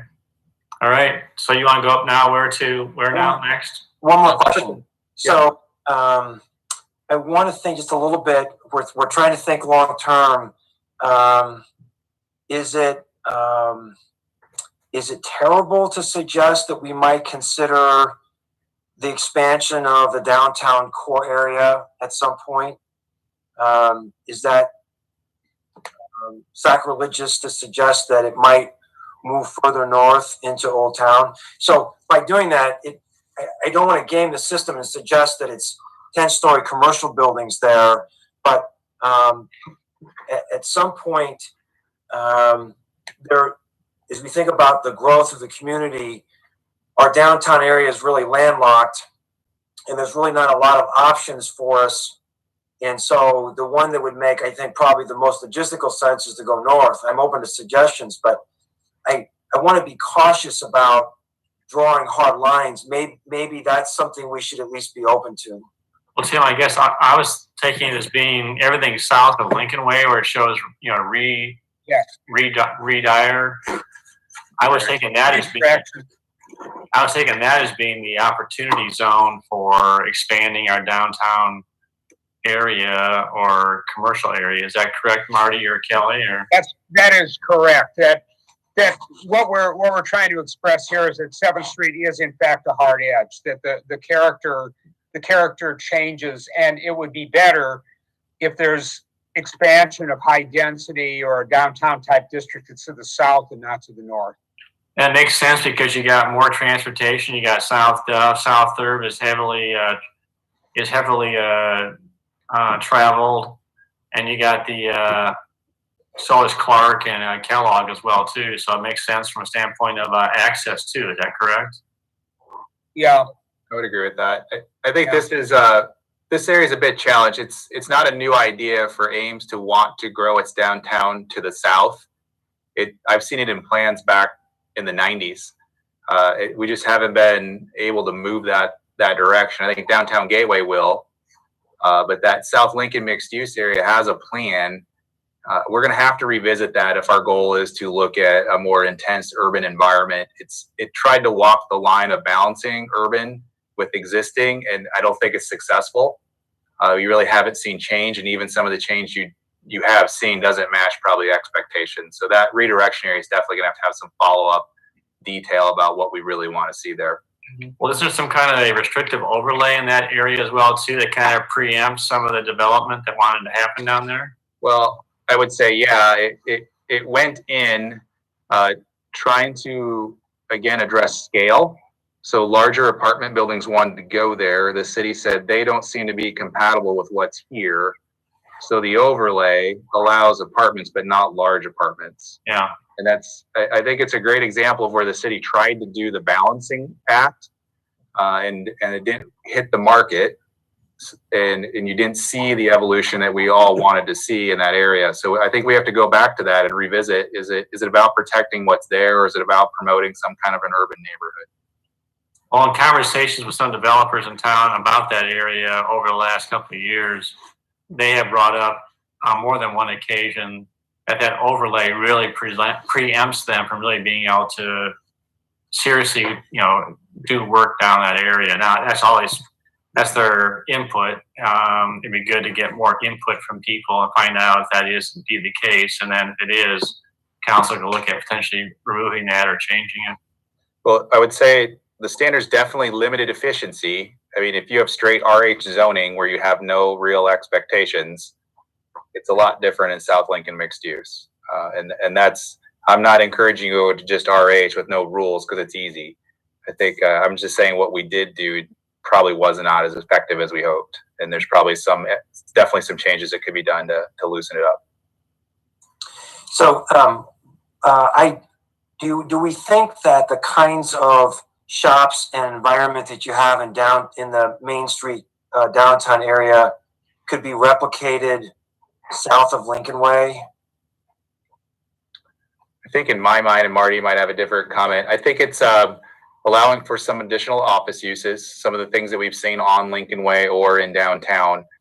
I think it's hard to get to a Main Street retail environment. I think that would be very hard to predict as happening. Well, that, I guess to Tim's point though, is if he's trying to tease us out, is that going to happen anywhere else, whether it's north of downtown, like north of 7th, or south of Lincoln Way? Meaning the Main Street retail kind of situation? Correct.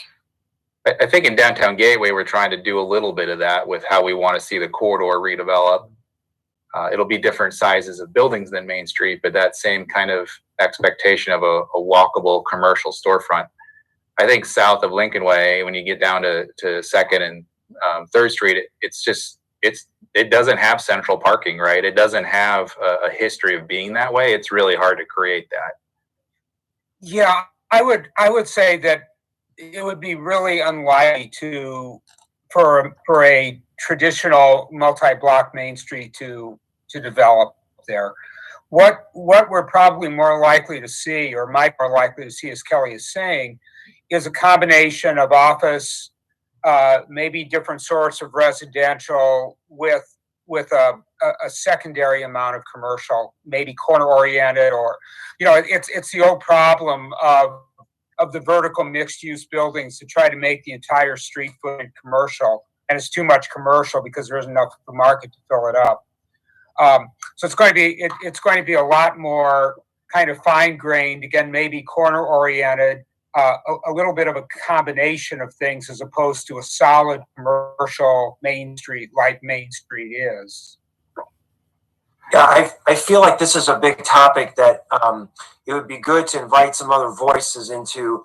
I think of St. Paul, I'm thinking of Iowa City, where eventually, if we put these borders hard and fast, it's going to drive rents up and it's going to cause some significant changes. I think if there was some flexibility in the boundaries to allow some healthy growth, I'm just skeptical that you're going to be able to have that downtown feel of restaurants and shops.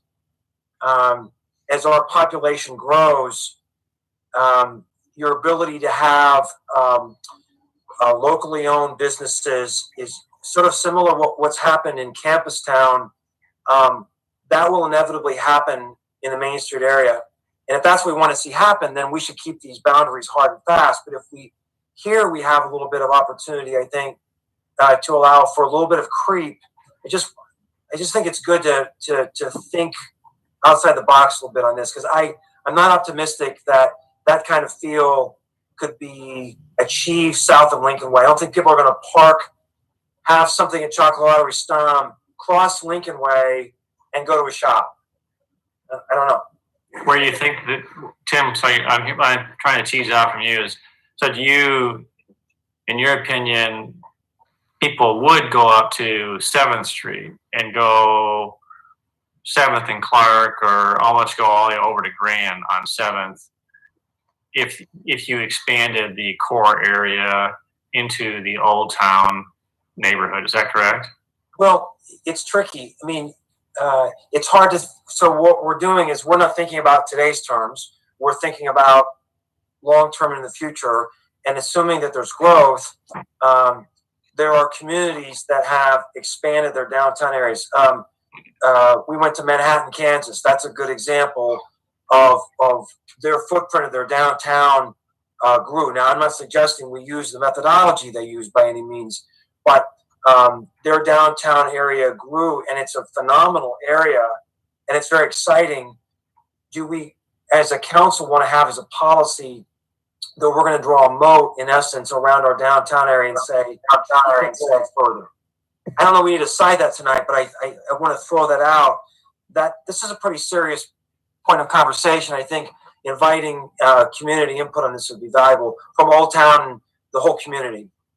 Tim, I just want to respond from the historic preservation perspective.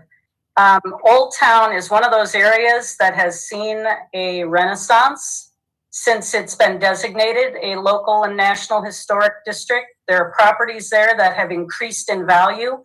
Why would we want to expand into an area that is succeeding when we've got areas to the south of the downtown, or even to the east or the west of downtown, that are arguably less successful as attracting people to want to live in them, or places that might succeed better with something else being done in them. I guess I believe in historic preservation as an economic generator, and I think it's working in Old Town. So I'm not sure I would describe it as a renaissance. South of the south option, or the east option, or the west option, rather than moving north. Yeah, I'm not sure I would describe what's happened in Old Town as a renaissance. You make a fair point. Look, we've got tensions, and so leaving established neighborhoods as they are, that's a point of tension. But I think it's valuable to have a robust conversation and recognize that there are also other tensions that we have to bring into the conversation. So we can't just think in terms of one voice. Our constituents, your constituents, Gloria, aren't just the people who live in 100-year-old houses. Your constituents are the whole community. And so this is all about balancing. That's why we get paid the big dollars to help balance these various approaches. I'm just throwing this out there that from a planning perspective, I think it's important that we think about what's going to happen if we don't create some growth opportunities for a robust downtown. Well, Tim, I'm not anti. Old Town is in my ward, so I have to support that, as it's a very attractive place for people who come into the community to want to live. And so I'm just saying, I think there are other areas that we have more opportunity in, that we could expand the tax base better and perhaps more quickly. So I'll leave it at that, but I think let's move on. I don't want to cause more controversy, but I do want to point out one thing. This area between Clark and Grand, if you see where my cursor is, our current land use policy plan shows that as what we would call core here. And I think we've talked on and off again, especially about the south half of the block, of whether that would be more appropriate to maybe show as a redirection area or part of core, because we think it really interfaces with downtown more than Old Town right there. Mm-hmm.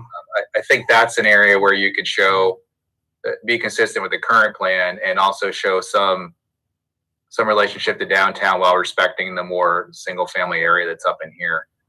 So I would say that's an area you could think about as redirection, possibly, to kind of balance all these goals that we're talking about. You going to Somerset next? I was going to the mall quickly. Okay. So the mall, as we've talked about, we did a little bit of an infill exercise in December with some of these smaller sites. It has challenges. The sites are smaller. They're less easy to probably redevelop, but we highlighted a few older properties. There could probably be a couple more in different places where moderate change could be envisioned. We don't think it's necessarily going to commercial on both sides of the street. You don't have access to Grand. You have single family homes again right up against these areas. So we did want to show that we expect, especially this area, there's some older aged out multifamily properties here that probably need to change into something else. And we're just showing a few ideas in this area as places that we could consider. Well, that's where Sherwin-Williams wanted to build a store on the north end of that. Right there, yeah. So I think this is an area where with RDG, when they were looking at it, this is what we would call maybe low medium maybe density, where it's townhome kind of oriented, very residential appearing multifamily housing, so it fits with the single family. So you're not proposing that it becomes commercial, it's just more or less redevelopment to be more residential. Yeah, that's where that redirection doesn't mean it's an area we think should change, and we want to give direction that we could support that. And there could be some other properties here along the fringe. We're not promoting more commercial property here. It shouldn't be read as that. I think the other redirection areas are really back down on Lincoln Way. Excuse me, Kelly, while you're at the mall, I mean, given the fact that there is contemplated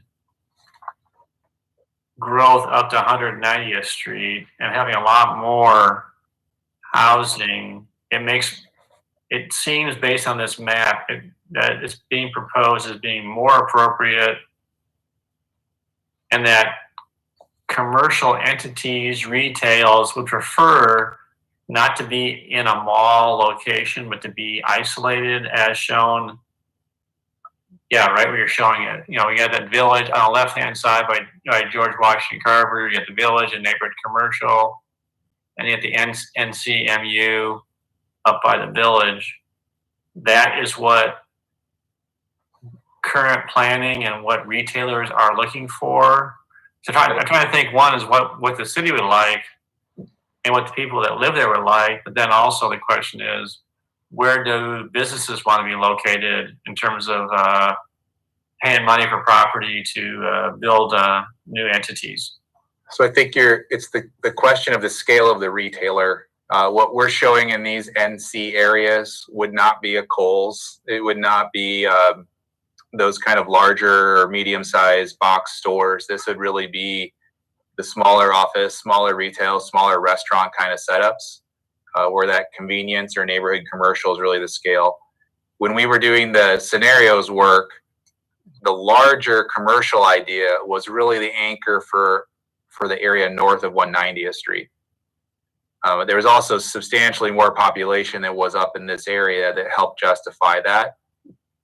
So we're not showing, especially in the north, we're not showing increased community commercial scale uses. We think reinforcing the mall area for the community is really what's expected. There isn't this kind of land out here. You would have to look at something that we really didn't look at, is how do you get out to Highway 69 in the north side of town. There really wasn't services available to this area, and that's why it was left out as a tier 3. How about the growth of Gilbert and they're wanting to come to Ames to do shopping? How does that affect decisions on land use and location?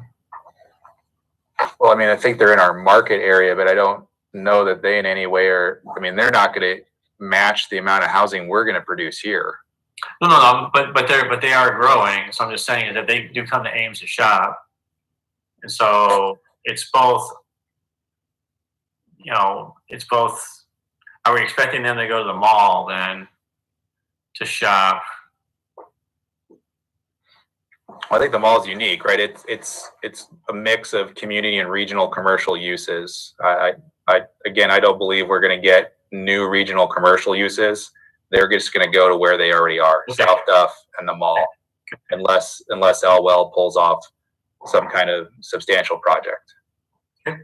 Thank you. Kelly, can I ask about the employment nodes, since John was asking about what's going on up north there, I noticed that we don't have any areas designated as employment centers, and yet one of the criticisms we hear is how long it takes for people to get from North Ames to where they are employed. So is there a reason we're not envisioning anything that might be a North Ames employment zone? Well, I think that the direction that we had before was that East Industrial and the Research Park were the centers of intense employment options. I mean, there can, just like in Somerset, and I mean, there can be professional offices in a lot of areas. So there can be offices in these NC areas. I don't know that we were thinking that you could pull thousands of jobs into North Ames with how this is set up. If that's an idea or an expectation, we would definitely have to look at the land use pattern differently. I don't know if it's an idea or an expectation. It was more of a question. I know that this area was not our first choice for expansion because it's somewhat landlocked. It's more difficult to make those interchanges when we move further north. And that was part of the reason why we didn't show that here was the market. It'd be tough to pull employees further away from the regional roads of I-35 and Highway 30. So it's hard for us to imagine how you have a large office park of some type in this area because it wouldn't have regional road access. And as we understand the job market, right, it's very diverse. You're pulling thousands of people from multiple directions into Ames every day. And to be marketable, it has to be accessible. Okay, where do you want to go next? I would just make a quick, Kelly, I would just make a quick observation there that village segment is mislabeled. That's an existing subdivision. Yeah, I know. I noted that today. That's. No, I didn't see that until it was blown up. Yep, I got that one. Another one I want to point out is in the Tier 1 map, we have Mr. Friedrich's land up in here shown in Tier 1 because of his pending annexation. It was unintentional to split his proposed annexation the way it is. We just missed bringing that out into this area. So that's because there's that pending annexation and that is shown as a Tier 1 right now. So we'll adjust that as well. So I have a question from a planning perspective. Would there be value in providing some designation to the developed areas in the county that are not yet in the city? So your Squaw Valley, a number of these rural subdivisions, they impact the community, and it seems like there would be value just because of what you're doing. I think this kind of color coding is incredibly valuable. We can put the boundaries, say this is the current boundary line of Ames, but I think it would be worth thinking about including those areas to show how they fit in with the rest of the map. So Tim, we'll probably do that in two ways. When we eventually we'll get to a fringe map exercise with the county, and then I think the other way we can represent it is when we put those tier boundaries on a map to talk about annexation policy. It would be very natural then to show the relationship to existing development. Does that help put that into context for you then? Oh yeah, that'd be great. And likewise, I don't know that we'll pursue annexation for the subdivisions east of Ada Hayden at some point. That sort of scares me, given the kind of work that we would have to do in terms of infrastructure. But nonetheless, I think that those are neighborhoods that are, realistically, still part of our community. And it'd just be helpful to see all that. So I appreciate the opportunity to see that in color. Okay, we'll definitely have a version of that when we get to the perimeter areas. And then just to finish up, just back down to Lincoln Way, we talked about most of this through the university neighborhood discussion, but really we're just showing urban corridor back out through here. The Lincoln Way corridor plan didn't really go a whole lot further because we kind of ended with new development, which is what we're showing in this area. So urban corridor really reflects that commercial. some of the multifamily that's here. Other than that, there wasn't much in the way of redirection. A lot of this is really focused again on the core area of downtown and south of downtown. So are there questions about what we've shown? Are there areas that are missing that you think would be targeted for infill over the next 20 years at this point?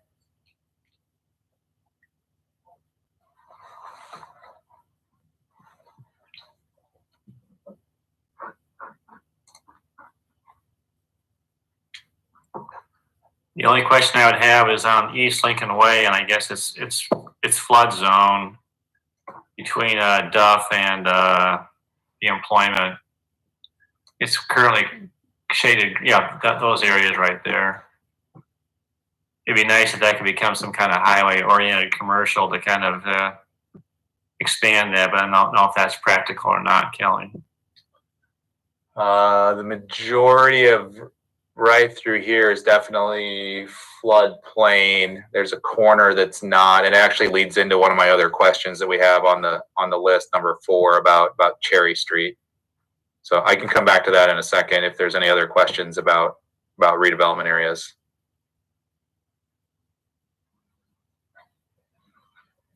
All right, hearing none, we'll move on to the next question then, or how you want to finish up tonight. Yeah, I think we're almost done.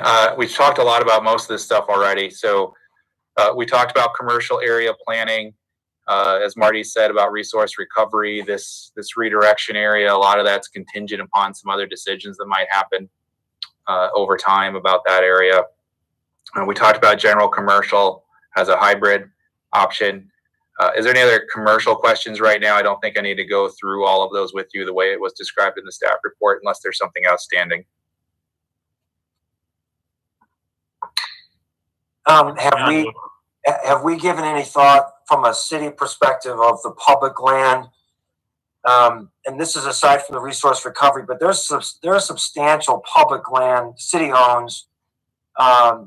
Do we envision that footprint looking the same in 20, 30 years?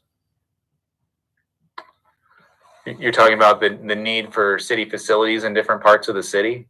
Well, no, you've got, so the blue area, east of, I mean, there's substantial area north of, for example, resource recovery and around. Are our needs as a city going, or how are we thinking about those needs going forward? I mean, we've had some discussions with the different departments about, you know, the population growth of the city, some of the directional issues of growth from the city. This map probably doesn't in any way estimate or predict how the city would choose to provide expanded services or services to a different part of the city. That kind of felt out of scope to predict how departments would respond to those needs over the next 20 years at this point. Is that, I'm not sure I'm completely addressing your question, Tim, but. Yeah, so I apologize. The question was poorly worded. So the blue area north of the, or east, so the water part, the water treatment east, the whole blue area, that's a substantial amount of land. Have we given thought to, yeah, that area right there? Yeah. Yeah. Have we given thought to how that fits into the whole scheme? I would say no, because mostly that's like lime ponds, cemetery, the old landfill. It's basically leftover. So at this point, I haven't heard any input from city departments about anything, expecting any differences in those areas. Thank you. All right, so the last question is really a small area, but it's a pretty specific issue. As the mayor brought up, so when you start to look at Lincoln Way, this is the Skunk River. Right here is Squaw Creek. Most of this area is influenced by Skunk River. All of it is influenced by Skunk River and the floodplain. What we as the city have planned is an extension of Cherry Street that ties into 3rd and 5th Street. It's in the CIP right now. When we build that road, you're creating a commercial collector street, and all of this area is shown as open space at this point. It's a question I wanted to bring up. We respected, when we drafted the map, the intention of staying out of the floodplain and identifying new areas that would be within the floodplain.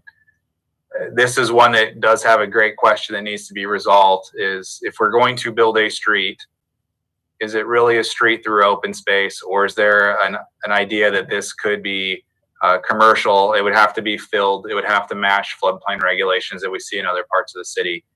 And is that something that we're going to look at doing as part of the planning efforts at this time?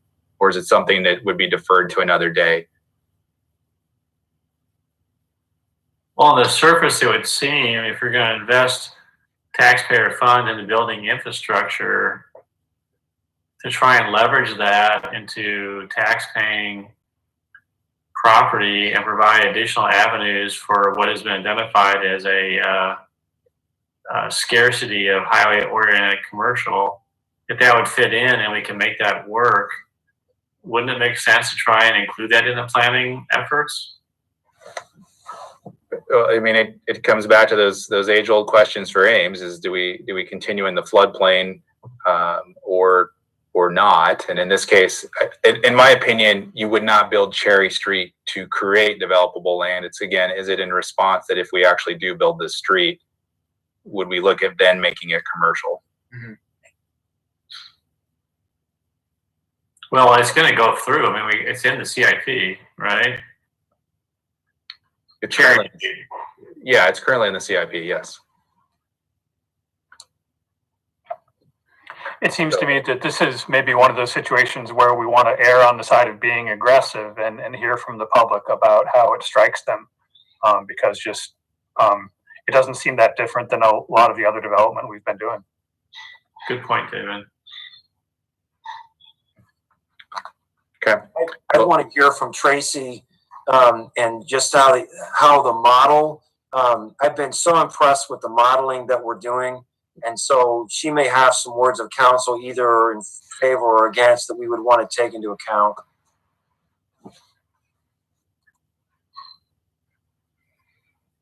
Okay. I mean, it's a small amount of land in totality, but it is kind of an important area to look at here.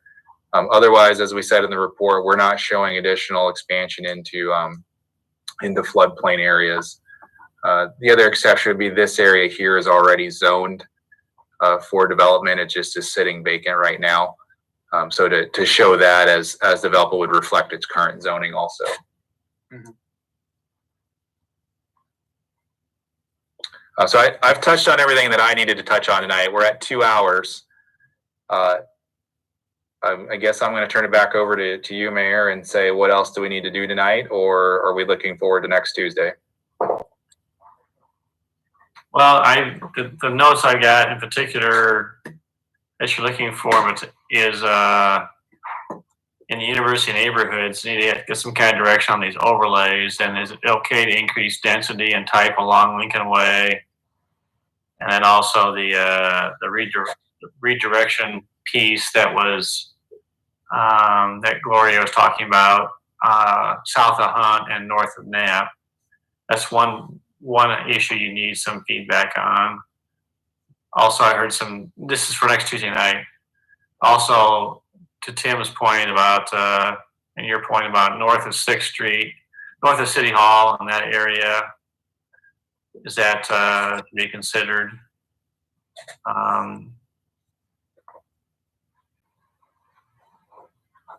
What else was there that you were looking for? We just talked about the commercial off of Cherry Street. Cherry Street. We had a little bit of discussion about the urban corridor. I think we need to make some changes to reflect some of those comments. Mm-hmm. I mean, for the most part, I think, yeah, it's those specific things, and ultimately, it's just that broad acceptance of the designations and the proposed mapping pattern that we've shown with corrections that we can make on obvious errors at this point. Right. Kelly, just one definitional point on the definition of core. I was trying to scan through this.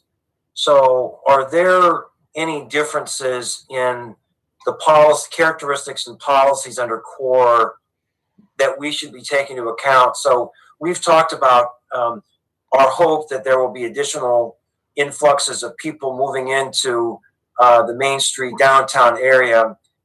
Is there anything about the designation of core that would be a barrier to that, or an incentive either way? I think when I look at the policies, it should be right in line with that. Yeah. I mean, one of the main bullets is to allow for high intensity infill development options that meet street level design objectives. So that means we want to see redevelopment, but make sure we're respecting the street level. Yeah, I think it's right in line with that statement, Tim. Great, thank you.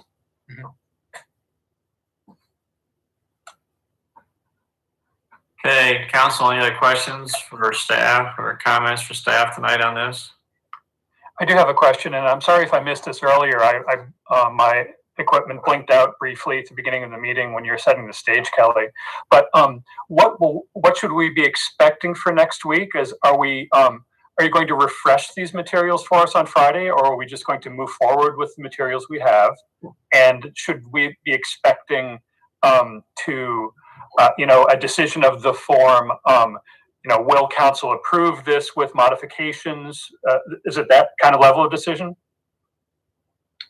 I'll talk to RDG. We might be able to run through some of these corrections of errors that we've seen as we've looked at the map a little bit more. But for the most part, the materials aren't going to change. Okay. And really, you're going to have a simple request from us as staff to say, does council support moving ahead with the proposed designations and the proposed draft land use map? Kelly, is there going to be any effort made to email the neighborhood associations that could be impacted by these decisions?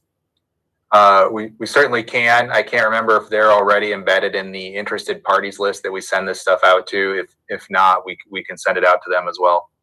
Because I would think that some of the near campus neighborhoods would be interested in the overlay, and SCAN would certainly be interested in the redirect area. There's south of Campus Town, and I would think that Old Town would be interested in what could happen on the northern side of the downtown core. Okay, we'll send out an alert if they weren't already notified of this. Anything else, council?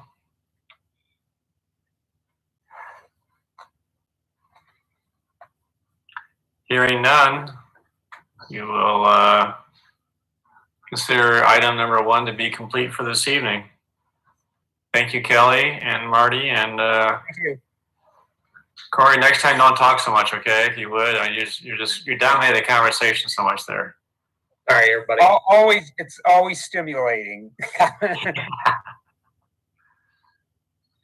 Okay, council, we're going to move on to disposition of communications to council. We have 2 items. The first is a letter from Henkel Construction, and that was sent to me. It's more or less just as a letting us know, for your information. So no action. It's just wanted you to be aware of that situation. And then second, Tim, you got a email from a Carrie Mikulek. Yes, we get these occasionally. People have suggestions about ways in which we can improve the safety of various locations, intersections. And this is an intersection that I go through frequently. So it seems like it's a reasonable thing to maybe ask staff to take a look at this. To what extent are you asking them to look at it? Well, traditionally, we've asked staff, sometimes there have been studies of a particular intersection in the past, and we can just sort of roll that out. In other situations, Damien might say, we've been watching that intersection. There have been some accidents. Let's do a traffic study. So I'm not trying to necessarily steer this. I would like to refer this to staff for maybe a memo. You may make a motion then? Sure. I move that we direct staff to write a memo in response to the letter from Carrie Mikulek. Second. Okay, any discussion? Tim, that's the intersection of, what is it? 6th and Northwestern. Yep, just want to make sure we all agree. Yep. Those in favor of the motion say aye. Aye. Any opposed or abstaining? Motion carried. Okay, on to council comments. Devin, we'll start with you tonight. Nothing for me, thank you. I've had a good time listening again. It's always good to see what's happening with the Ames plan. So, Okay, thank you. very good. Bronwyn.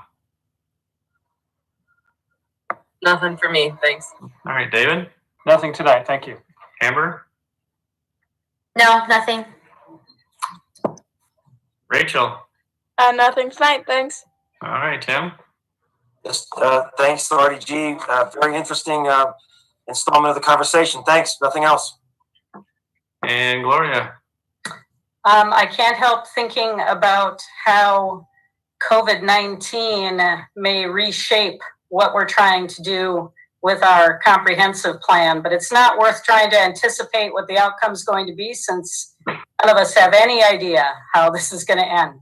I spent quite a bit of time today working on lobbying efforts for the University Communities Council for College Town funding from the federal government, and for a census rethink, trying to figure out how we can get an accurate count for college towns around the country. And I've been looking at data from towns all across the United States, and we are all in similar boats with regard to loss of revenues and the significant impact that we're feeling because of the massive exodus of our college students. So I'm hoping that we will come out of this okay, and that things will be better than I think they're going to be. But in the meantime, we're making our efforts to try and improve the situation, especially for the fourth package of aid from the federal government. So I will keep you updated on that. Thank you. Okay. Well, a couple things. One is we are sending off a letter to our congressman pleading for them to include us in the financial package that is us being the city. Right now, the legislation that's been passed is cities over 500,000, which I think pretty much preempts all cities in Iowa. But that's going to be moving pretty quickly. It was supposed to be on the docket yesterday. It got sideways. I don't know where it stood today, but it's moving fast. Mayor, I think it passed. It did. Passed, yeah, with no help for lost revenue for cities or states yet in this round. Okay. Discussion about maybe the next round, they're going to have that debate. So there you have it. There was no sense in sending off a letter then if it's already passed. So anyway, and also for those, I don't know if anyone's been watching the governor's press conferences, but today she rolled out testiowa.com, and the goal is to test about 3,000 people, I believe it is, per week. Is that right? Per week or per day? The state has contracted for 540,000 tests with a company out of Utah. And I've already gone online and registered. It's very simple. It's pretty straightforward. But the whole idea is to try and find out if people they have symptoms. Are they eligible for a test? And if they're not, they're going to go ahead and try and track people. And this is not like an invasion of privacy. The most invasive thing they asked for was your birth date. I make sure you didn't have duplication of entries. But I think it's really important because if people do register and they find out that there are a lot of people that don't have symptoms, it's going to help people help the government feel more comfortable in trying to get the economy opened up, and that I think is all of our great concern is Main Street and the businesses and our business community in Ames. So you'll probably be seeing more of that publicized. There's going to be public service announcements on TV from the governor and others really pushing this as you talk to people. Do some research on your own, make sure you're comfortable with it. But then if you are comfortable, please be advocating for that to try and get people to do that, because the more we can get government comfortable with opening up the businesses, the better. So regarding census, Gloria, I'm going to be sending out a letter to the students, just engaging them in conversation, or basically saying, hey, we miss you.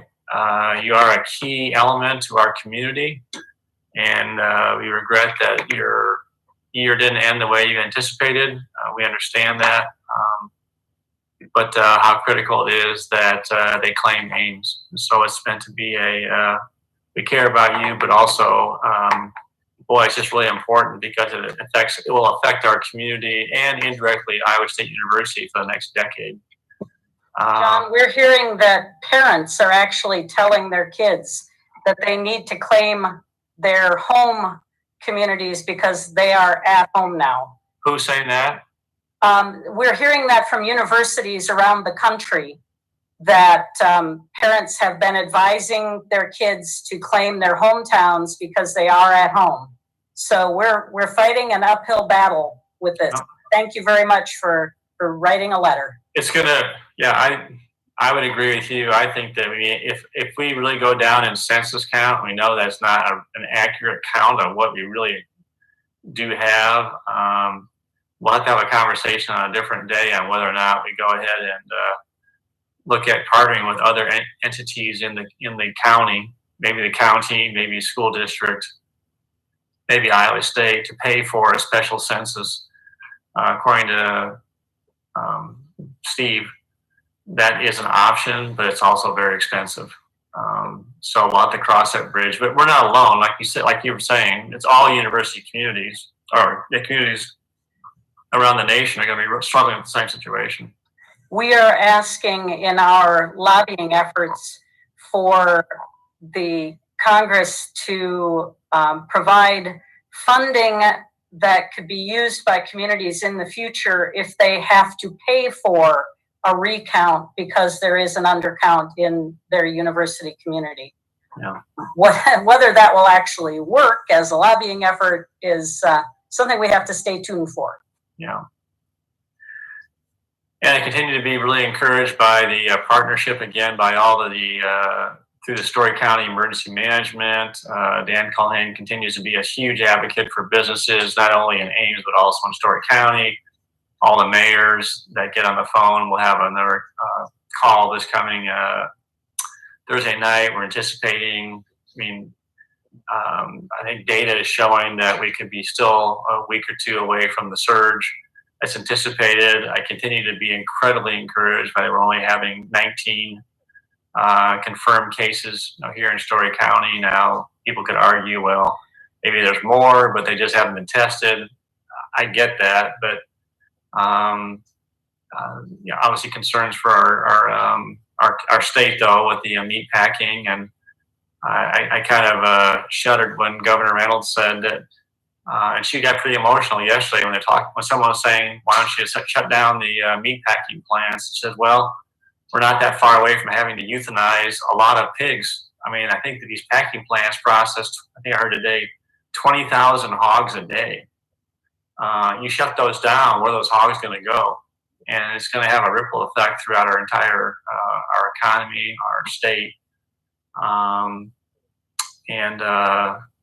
So it's certainly uncharted territories, but we have a tremendous team, administrative team in place, all the department heads, certainly the healthcare professionals. But it's just going to be interesting to see what's going to happen in the next 15 to 30 to 45 to 60 days going forward. So, Steve, do you have anything you want to share in terms of how things are going citywide in terms of I know you've been laboring, you and HR have been working hard with staff, and Yeah, we pretend to be prepared with our partners. I think we're in good shape as much as we can anticipate. We're trying to anticipate every scenario that may happen and hope it never happens. We're going to turn our attention, and we'll probably be on next week's agenda, to moving just from safety of our citizens, but now look to the safety of our economy in terms of a recovery plan for the city of Ames because of lost revenues. So we've now been focusing on that for the past week or so. You'll see we have goals attached to it and probably a two-step process. One is to get by this fiscal year, which ends in June, as you know, and then we'll have a second phase. We'll have to have a strategy if it continues, which I'm sure it will, the impact of the lost revenue into the next fiscal year. So it's going to be a two-step plan. It's normally a very easy process when you do the final amendments this year, which is next week. Will not be. It'll be more challenging. So we're going to come with a set of recommendations for you. And we think we will be able to meet our first goal to recover from for the rest of the fiscal year. You'll see that we lay it out. And then we'll have to see how far the crisis extends for that. So we're thinking about that too, as many cities are right now. We don't want to wait until the end and find out we're short of money. So that will mean cutbacks in expenditures in operations and some capital improvement projects. But we've got a set of criteria that will show you how we use them in coming up with these cuts. Mm-hmm. And you'll ultimately have to decide whether you agree with those or not. Yeah. Okay. Thank you all for joining in again, and we will see you a week from tonight for our council meeting. I will entertain a motion to adjourn. Move we adjourn. All right, we are adjourned. Good evening. Thank you. You well, everyone. Good night.